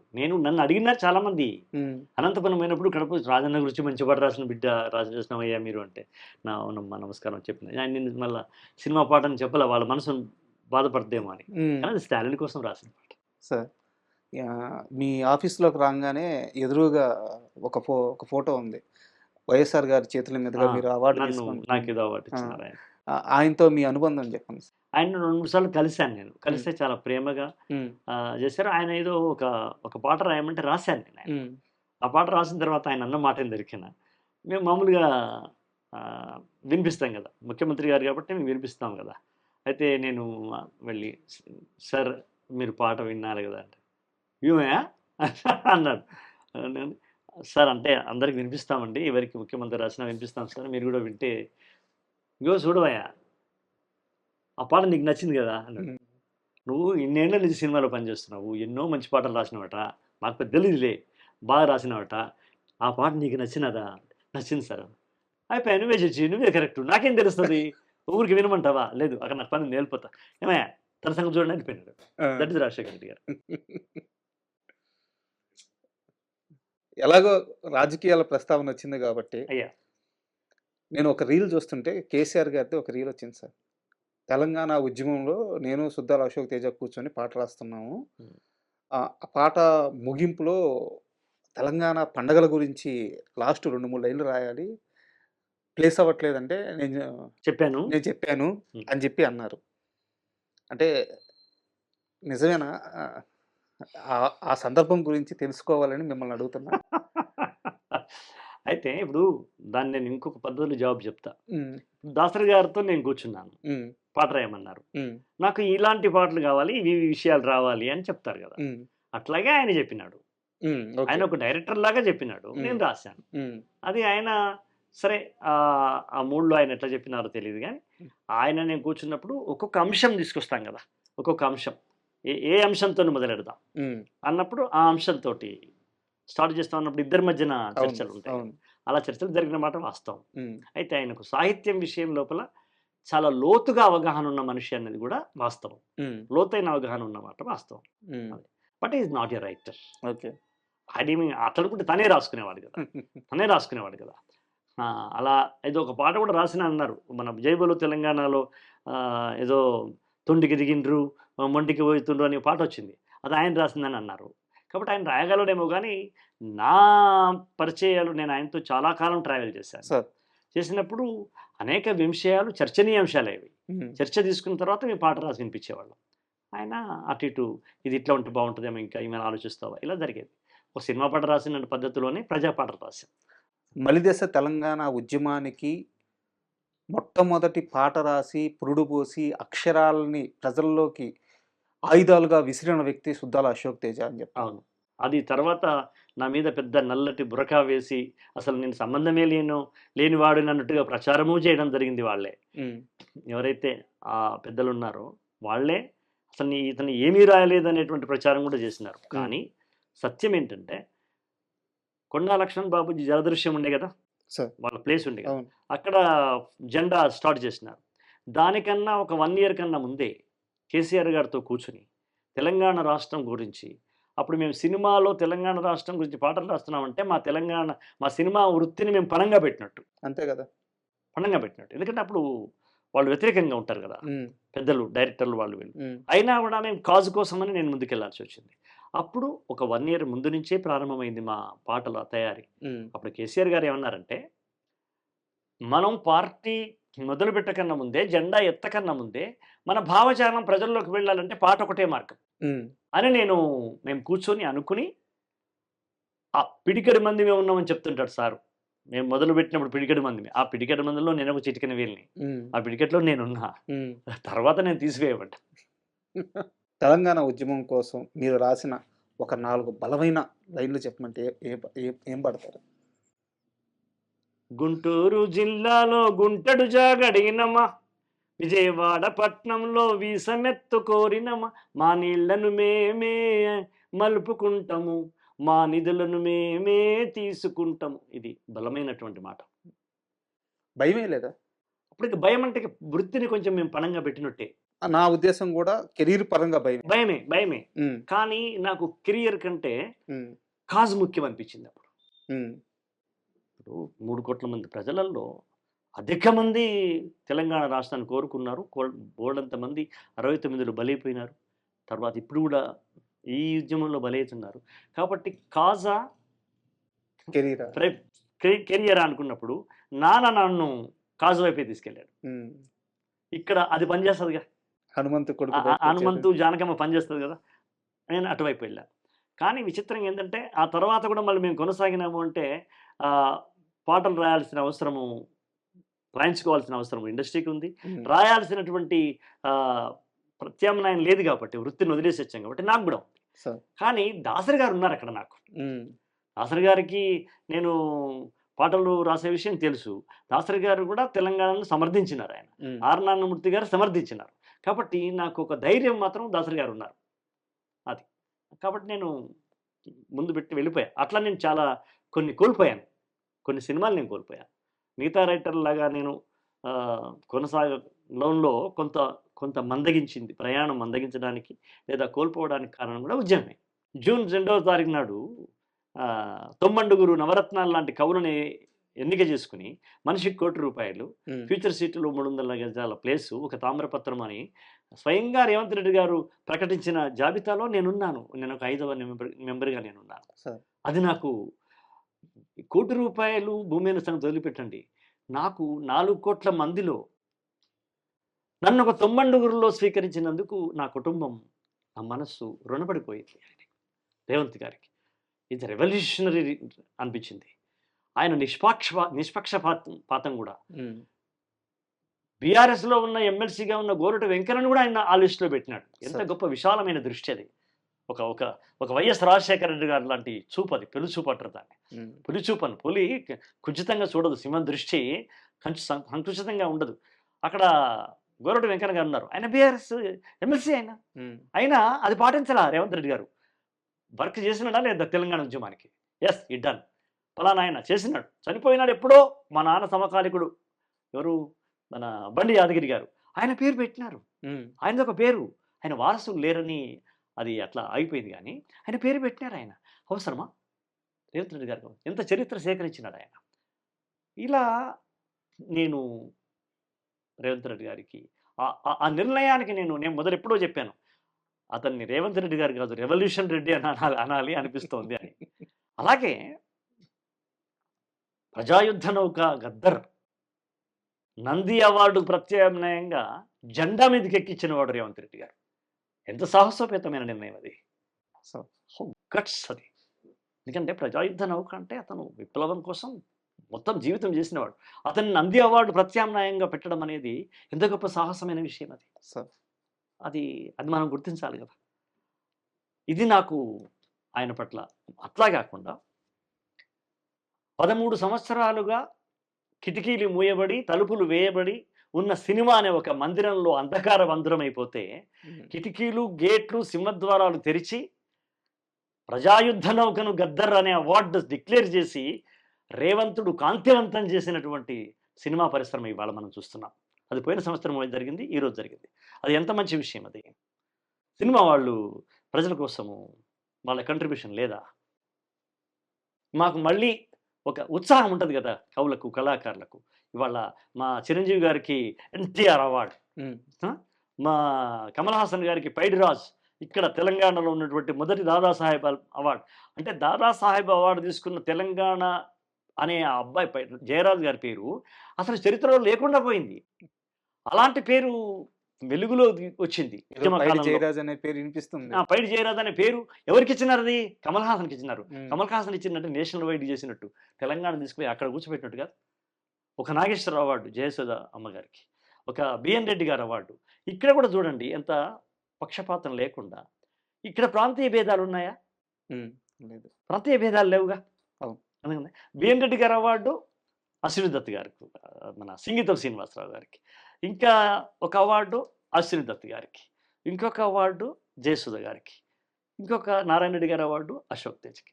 ఇలా చేయడంలో గొప్ప పరిణతిని పాటించినాడు రేవంత్ గారు. ఇవాళ మా సినిమా మందిరం కాంతివంతమైంది, అవార్డులతో కాంతివంతం చేసినాడు. ఒక ప్రశ్న సూటిగా అడుగుతున్నాను. ప్రస్తుత ముఖ్యమంత్రి సీఎం రేవంత్ రెడ్డి మీద మీకు వాత్సల్యం? వాత్సల్యం కాదు, దాన్ని వాత్సల్యం, ఆయనకు నా మీద వాత్సల్యం, నాకు కృతజ్ఞత చాలా ఎక్కువ ఉన్నట్టుంది. ఉంది, నిజమే మీరు చెప్పే మాట. ఎందుకు ఉంది అంటే ఆయన యొక్క ప్రవర్తన విధానమే, ఆయన ప్రవర్తననే, ఆయన మాట్లాడే తీరు, ఆయన మమ్మల్ని గౌరవించే తీరు పట్ల నాకు గౌరవం ఉంది. అండ్ ఇక్కడ గత సంవత్సరం నుంచి ఒక విషయం మీద భిన్నవాదనలు వినిపిస్తున్నాయి.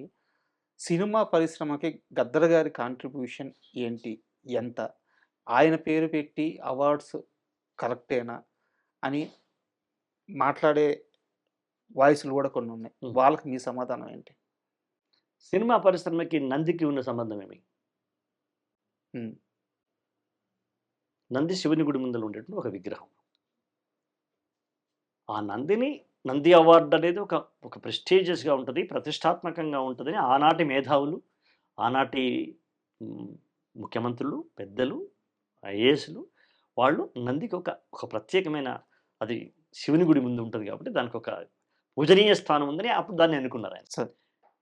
ఈయన ప్రజల్లో ఉన్నటువంటి పూజనీయమైన వ్యక్తిని అవార్డీ పేరుగా ఈయన వీళ్ళ ప్రభుత్వం కావచ్చు, అక్కడ ఉన్న మంత్రి మండలి కావచ్చు, ముఖ్యమంత్రి గారు కావచ్చు తీసుకున్న నిర్ణయం అది. దాన్ని కాదంటానికి ఎవరు? అవర్ ఓన్ మినిస్టర్ అయ్యా, is the chief minister of Telangana. He can decide, you must follow. Who are you say to no? ఏమి ఎస్పి బాలసుబ్రహ్మణ్యం గారే గద్దరి గారి పాట విని పొదుటిసారి పాదాభివందనం చేసినాడు. ఎందుకు చేసినాడు? ప్రజలు ముఖ్యం మిత్రమా, ప్రజలు ముఖ్యం. ప్రజల హృదయాల్లో నిలిచిపోయినటువంటి పాత్రత గద్దర్ గారిది. అయ్యో, ఆ విషయంలో అసలు నో డౌట్ కదా, నో డౌట్ కదా. అది దేశవ్యాప్తంగా తెలిసిన విషయం కదా. అలాంటి వ్యక్తి పేరు మీద ఇవ్వడం అనేది తప్పేమి? ఎన్టీఆర్ పేరు ఎందుకు పెట్టినారు ఇవాళ? ఆయన యొక్క అంటే ఓన్లీ నటుడేనాయన, ఈజ్ డైరెక్టర్, ఈజ్ రైటర్. ఒక విప్లవం తీసుకొచ్చినాడు రావణ పాత్రకి, దుర్యోధన పాత్రకి. ఆయన కెరియర్, ఆయన పేరు మీద అవార్డు అంటే కేవలం ఒక నటుడుగానేనా?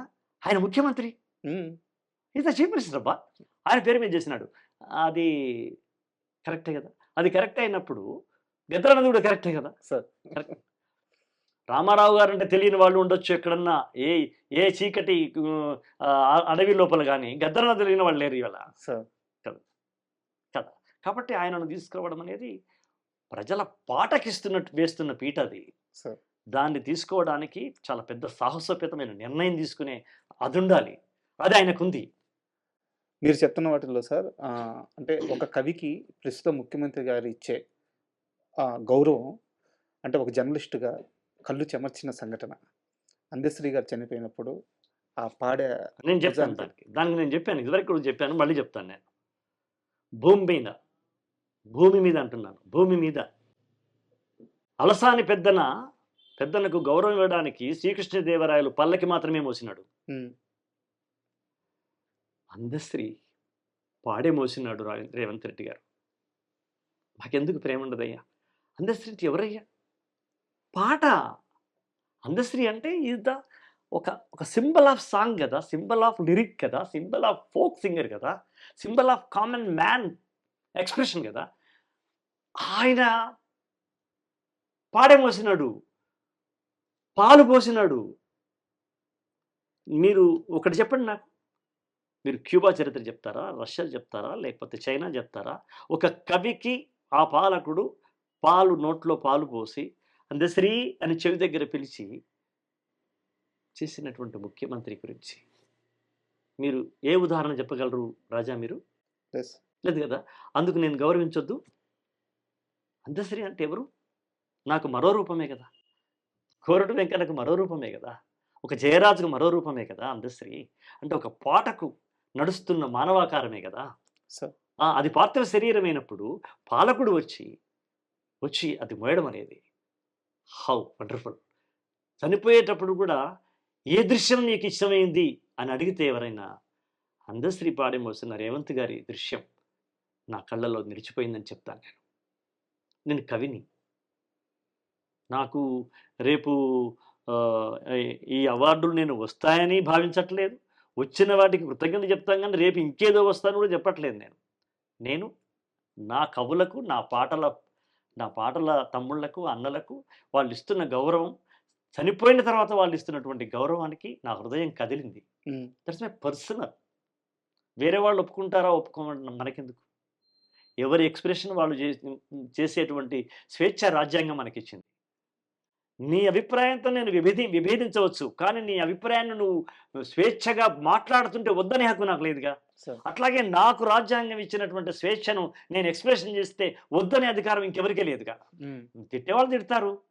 ₹1 ఇచ్చింది కాబట్టి మీకు రేపు మీరు ఈ ఇంటర్వ్యూ వస్తుంటే కింద మీకు వస్తాయి వరుసగా. ఏమైనా వస్తాయి ఎరికైనా ₹1 మాట్లాడిస్తున్నాయి అని ఒక మాట వస్తుంది. రేపు మీకు ఐ డ్రీమ్స్ లోపల కింద వాళ్ళ కామెంట్స్ లోపల నాకు తెలుసులేరా ₹1 నాకు తెలుసులేరా నీకు అదేంటి నారాయణ రెడ్డి గారు అవార్డు అని కింద వస్తూ ఉంటాయి. I don't care. కానీ 60-70 ఏళ్ల క్రితమే కోట్ల రూపాయలు వదులుకున్న కుటుంబం కదా. ఎస్, కాలం చాలా గొప్పది రాజా. ఒకసారి కిటికీ మూవీ పడితే అంతకన్నా పెద్ద సింహద్వారం తెరవబడుతుంది. దానికి లేట్ అయింది. అది మా నాన్న తరంలో కాకుండా నా తరంలో వచ్చింది. బట్ ఇక్కడ ఒక స్ట్రైట్ క్వశ్చన్ సార్, స్ట్రైట్గానే సమాధానం కావాలి. రేవంత్ రెడ్డి గారి ప్రభుత్వంలో సుద్దాల అశోక్ తేజ్ గారు ఏదైనా కీలక పదవిలో కనిపించబోతున్నారా? లేదు, నాకు ఇంతవరకు అటువంటి సిగ్నల్స్ ఏమీ లేవు. కాకపోతే మీకు వచ్చినవి మీకు అది తెలుసు కదా. ఇది మొన్న అందశ్రీ గారు ఆ దాంట్లో మనకు వచ్చింది చెప్పాను మీకు నేను.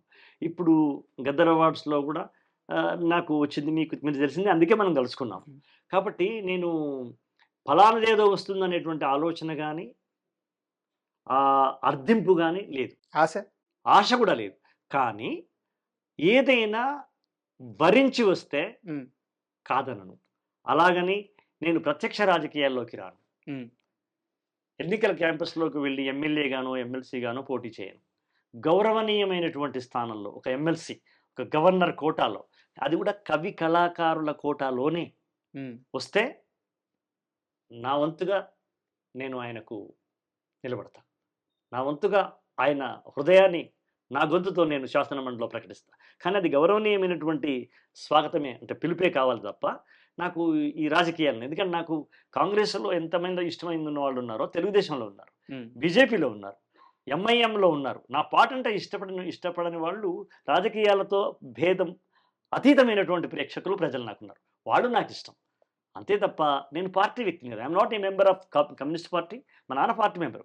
I'm not the member of CPI or CPM or Maoist something. I'm not the member of Congress. I'm not the member of BJP. But I like Gandhi and Nehru. Gandhi నెహ్రూల యొక్క సిద్ధాంతాన్ని, వాళ్ళ యొక్క మార్గాన్ని, వాళ్ళ మార్గ నిర్దేశకత్వాన్ని ఇష్టపడే వాళ్ళలో నేను ఒకటి. ఇది క్లియర్ అమ్మా. అంటే మీరు కారల్ మార్క్స్ ని కరమ్చంద్ మోహన్ గాంధీని ఒక దగ్గరికి చేస్తే ఒక ఆకారం అయితే అది ఇష్టపడతాను నేను. అది కాంగ్రెస్ లో ఉందని మీరంటే నాకు అభ్యంతరం లేదు. Okay. But I like that. Karl marks ని కరమ్చంద్ మోహన్ గాంధీని కలుపుకొని తను రేవంత్ గారు చేస్తున్నటువంటి విధానాలే ఇవాళ నాకు ఇష్టపడుతున్నాయి. బట్ నాకెందుకో చాలా స్ట్రాంగ్‌గా అనిపిస్తుంది. రాబోయే కాలంలో మిమ్మల్ని ఎమ్మెల్సీగా చూడబోతున్నామని. అది మీ ఐ డ్రీమ్ అంటారు కదా! I dream also. సార్ అక్కడ కట్ చేస్తే మీ మనసులో ఉన్నది చాలా నీట్‌గా వివరంగా చెప్పారు. పొలిటికల్ గురించి ఎలాంటి దాపరికం లేకుండా మీ అభిప్రాయాలన్నీ చెప్పారు. మళ్ళీ సినిమా విషయానికొస్తే నేను 'త్రిబుల్ ఆర్' సినిమా గురించి మాట్లాడకుండా నేను ఈ ఇంటర్వ్యూని పూర్తి చేయలేను. అది అసంపూర్తి అవుతది. అసంపూర్తి అవుద్ది. ఆ పాట మీరు రాస్తున్నప్పుడు ఆ సందర్భం మీకేం చెప్పారు? రాజమౌళి గారు పిలిచారు. హ్మ్. విజయేంద్ర ప్రసాద్ గారు ఉన్నారు. కీరవాణి గారు ఉన్నారు. రాజమౌళి గారు, రాఘవేంద్రరావు గారు, దాసనారాయణరావు గారు కలిపితే తయారైన ఒక అత్యంత మేధోవంతమైన సున్నిత హృదయంతో కలిసినటువంటి క్యారెక్టర్ రాజమౌళి గారిది. హ్మ్. ఫస్ట్ ఇది నేను చెప్పాలి. హ్మ్. ఎక్కడ హృదయాన్ని నొప్పించేటువంటి చూపు కూడా ఉండదు. ఎక్కడ మనల్ని తగ్గిస్తున్నాడు అన్నట్టుగా మనకు అసలు ఆలోచన కూడా రాదు. హ్మ్. సమానంగా వాళ్ళ తండ్రి గారిని ఎట్లా గౌరవించి కూర్చోబెడతారో అలా ఆయనకంటే వయసులో పెద్దోన్నే కదా సార్. కూర్చోబెట్టినారు. గౌరవ విషయం లోపల రాజమౌళి గారు కానీ, విజేంద్ర ప్రసాద్ గారు కానీ, కీరవాణి గారు కానీ వాళ్ళ యొక్క ఆ సంస్కారం శ్లాఘనీయం. హ్మ్. పిలిచారు. కానీ రాజమౌళి గారు చాలా ప్రతిభావంతుడు. ఏది చెప్పడు. హ్మ్. ఈవెన్ రామ్ చరణ్ కొడతాడని కూడా చెప్పలేదు రాజా. అవునా? ఆ! ఆ! ఆయన చేసే చమత్కారం చూడు. ఇంగ్లీషోళ్ళు కొడతారు. ఈయన నేను తల వంచను అంటాడు. పూర్తిగా ఎన్టీఆర్ పాటనే చెప్పారు. ఆ! భీమ్ పాటే. ఇంగ్లీష్ వాళ్ళు కొడుతున్నారు. ఆ! నేను చచ్చినా లొంగను అంటున్నాడు. ఆ! ఏం రాస్తావు అన్నాడు. హ్మ్. డిస్కషన్ అయింది. డైరెక్టర్ ఆఫ్ పాయింట్‌లో రాయాలా? లేకపోతే ఇంకో విధంగా రాయాలా? అని అన్నప్పుడు ఇది డైరెక్టర్ ఆఫ్ పాయింట్ రాయాలి కదా అన్నాడు.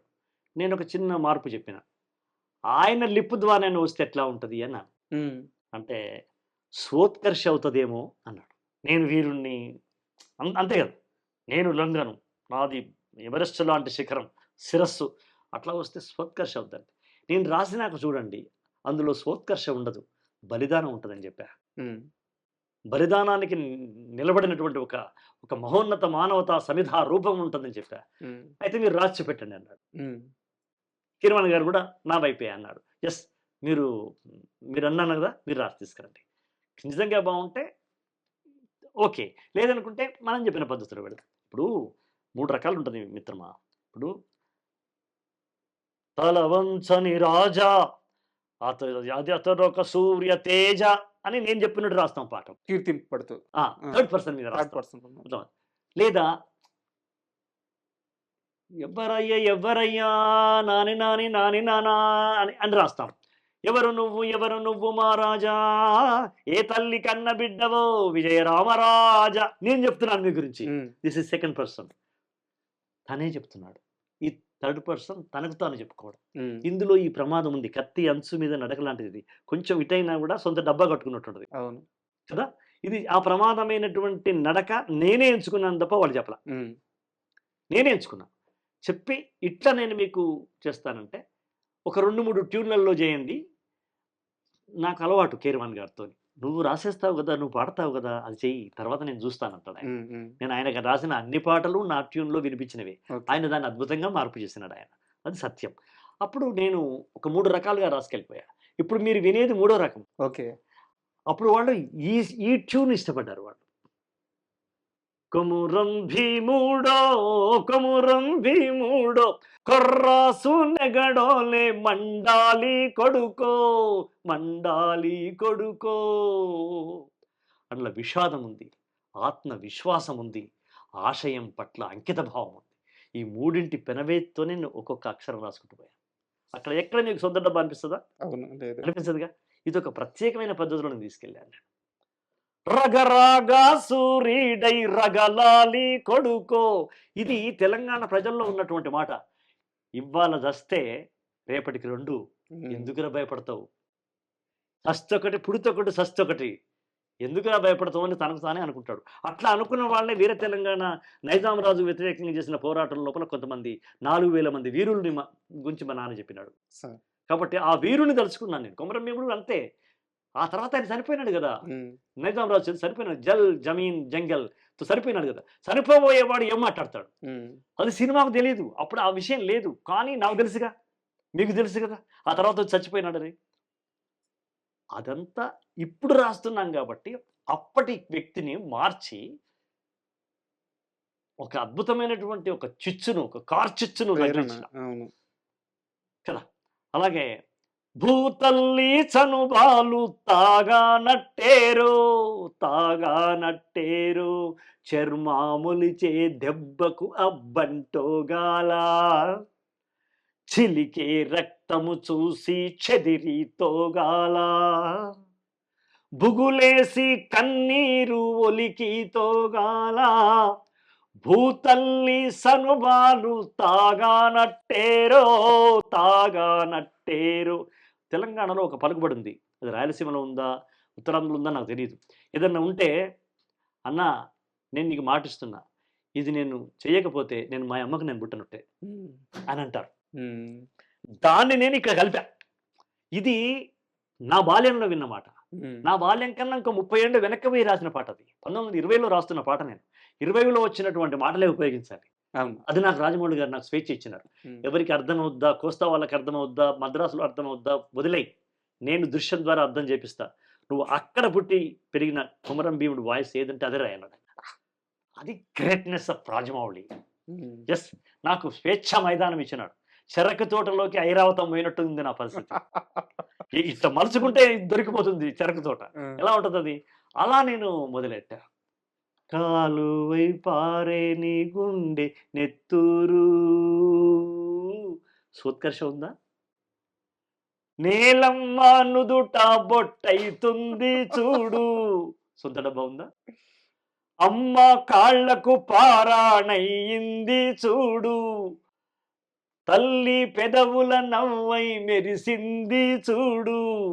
లాఠీ తీసుకుని ముఖం మీద కొడితే ముఖం పగిలితే కూడా సంగపోళ్ళు ఎక్కడున్నావు అడుగుతున్నావురా, వాళ్ళు ఇక్కడ ఉన్నారా, నువ్వేమో గడ్డాలు ఉన్నారా అని అడుగుతున్నావు, వాళ్ళు ఇక్కడ ఉన్నారా అని మొహం మీద కొడితే నవ్వుకుంటూ చచ్చిపోయింది ఒక ఆవిడ. మా అమ్మ చెప్పింది, నవ్వుకుంటూ చచ్చినప్పుడు తెల్లగా ఉంటుంది నవ్వు, కానీ ఆమె ఎర్ర నవ్వింది. ఎందుకంటే పగిలిపోయి బ్లడ్తో వచ్చింది. ఎర్రని పళ్ళు బ్లడ్తో ఉండి ఆమె నవ్వుతూ చనిపోయింది. ఆ దృశ్యం నాకు గుర్తుంది. అందుకే తల్లి పెదవుల నవ్వై మెరిసింది చూడు, కొమురం భీముడో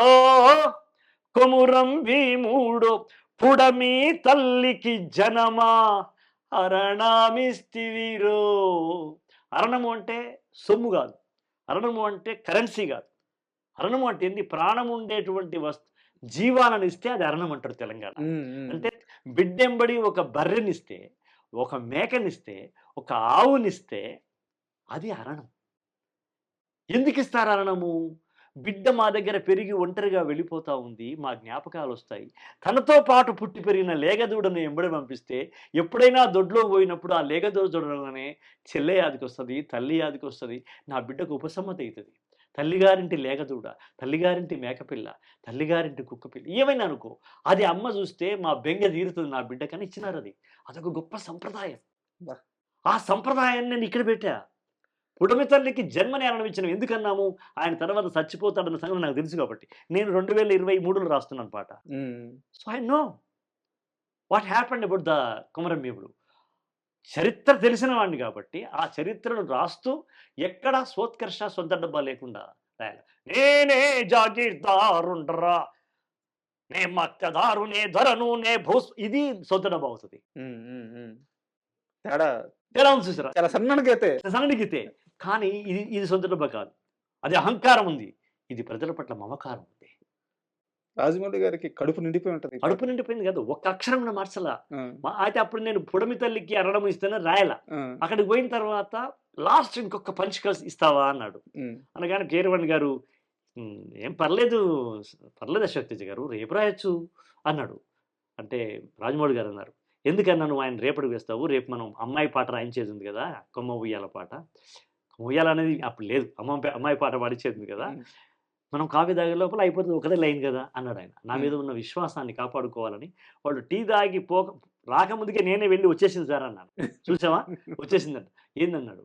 ఇదంతా చెప్పి పుడమి తల్లికి జనమా హరణమిస్తివిరో కొమురం భీముడో. ఇది లాస్ట్ చేద్దాం. వండర్‌ఫుల్. హ్మ్. That's the story of sir, ఈ పాట మొత్తం సందర్భాన్ని రాజమౌళి గారు క్రియేట్ చేయడం, మీరు సాహిత్యం ఇవ్వడం, దాన్ని అద్భుతంగా కీరవాణి గారు మ్యూజిక్ చేయడం, మ్యూజిక్ చేయడం, భైరవ బాగా పాడడం, ఇవన్నీ ఒక ఎత్తు సార్. మరి ఎన్టీఆర్ నటన అది అది మర్చిపోతే ఎట్లా? సార్, కెమెరా ఏడుంటది, ప్లేస్ మారదు, సీనరీ మారదు, మారదు. ఎక్కడ ఆంగికం చేయడానికి లేదు. కట్టేసి ఉంటాడు. కట్టేసి ఉంటాడు. ఏమైనా ఫేస్ చేసి పెట్టాలి. మీ పాటకి ఎంత న్యాయం చేశాడు? నా పాటను ఎవరెస్ట్ స్థాయికి వెళ్ళినవాడు ఎన్టీఆర్. బా. తారస్థాయికి తీసుకెళ్ళినవాడు రాజమౌళి. అద్భుత స్వరస్థాయికి తీసుకెళ్ళినవాడు కీరవాణి. అద్భుత గళ స్థాయిలో పాడినవాడు బిడ్డ చిరంజీవి భైరవ. అతనికి నేషనల్ అవార్డు వచ్చింది ఈ పాటకి. అవును. ఇది జరిగింది. కొన్ని సమకూరుతాయి రాజా. అది కలిసి పెట్టి కట్టేస్తే వచ్చేవి కావు. కొన్ని సమకూరుతాయి. ఇట్ హ్యాపెన్స్ అంటాం మనం.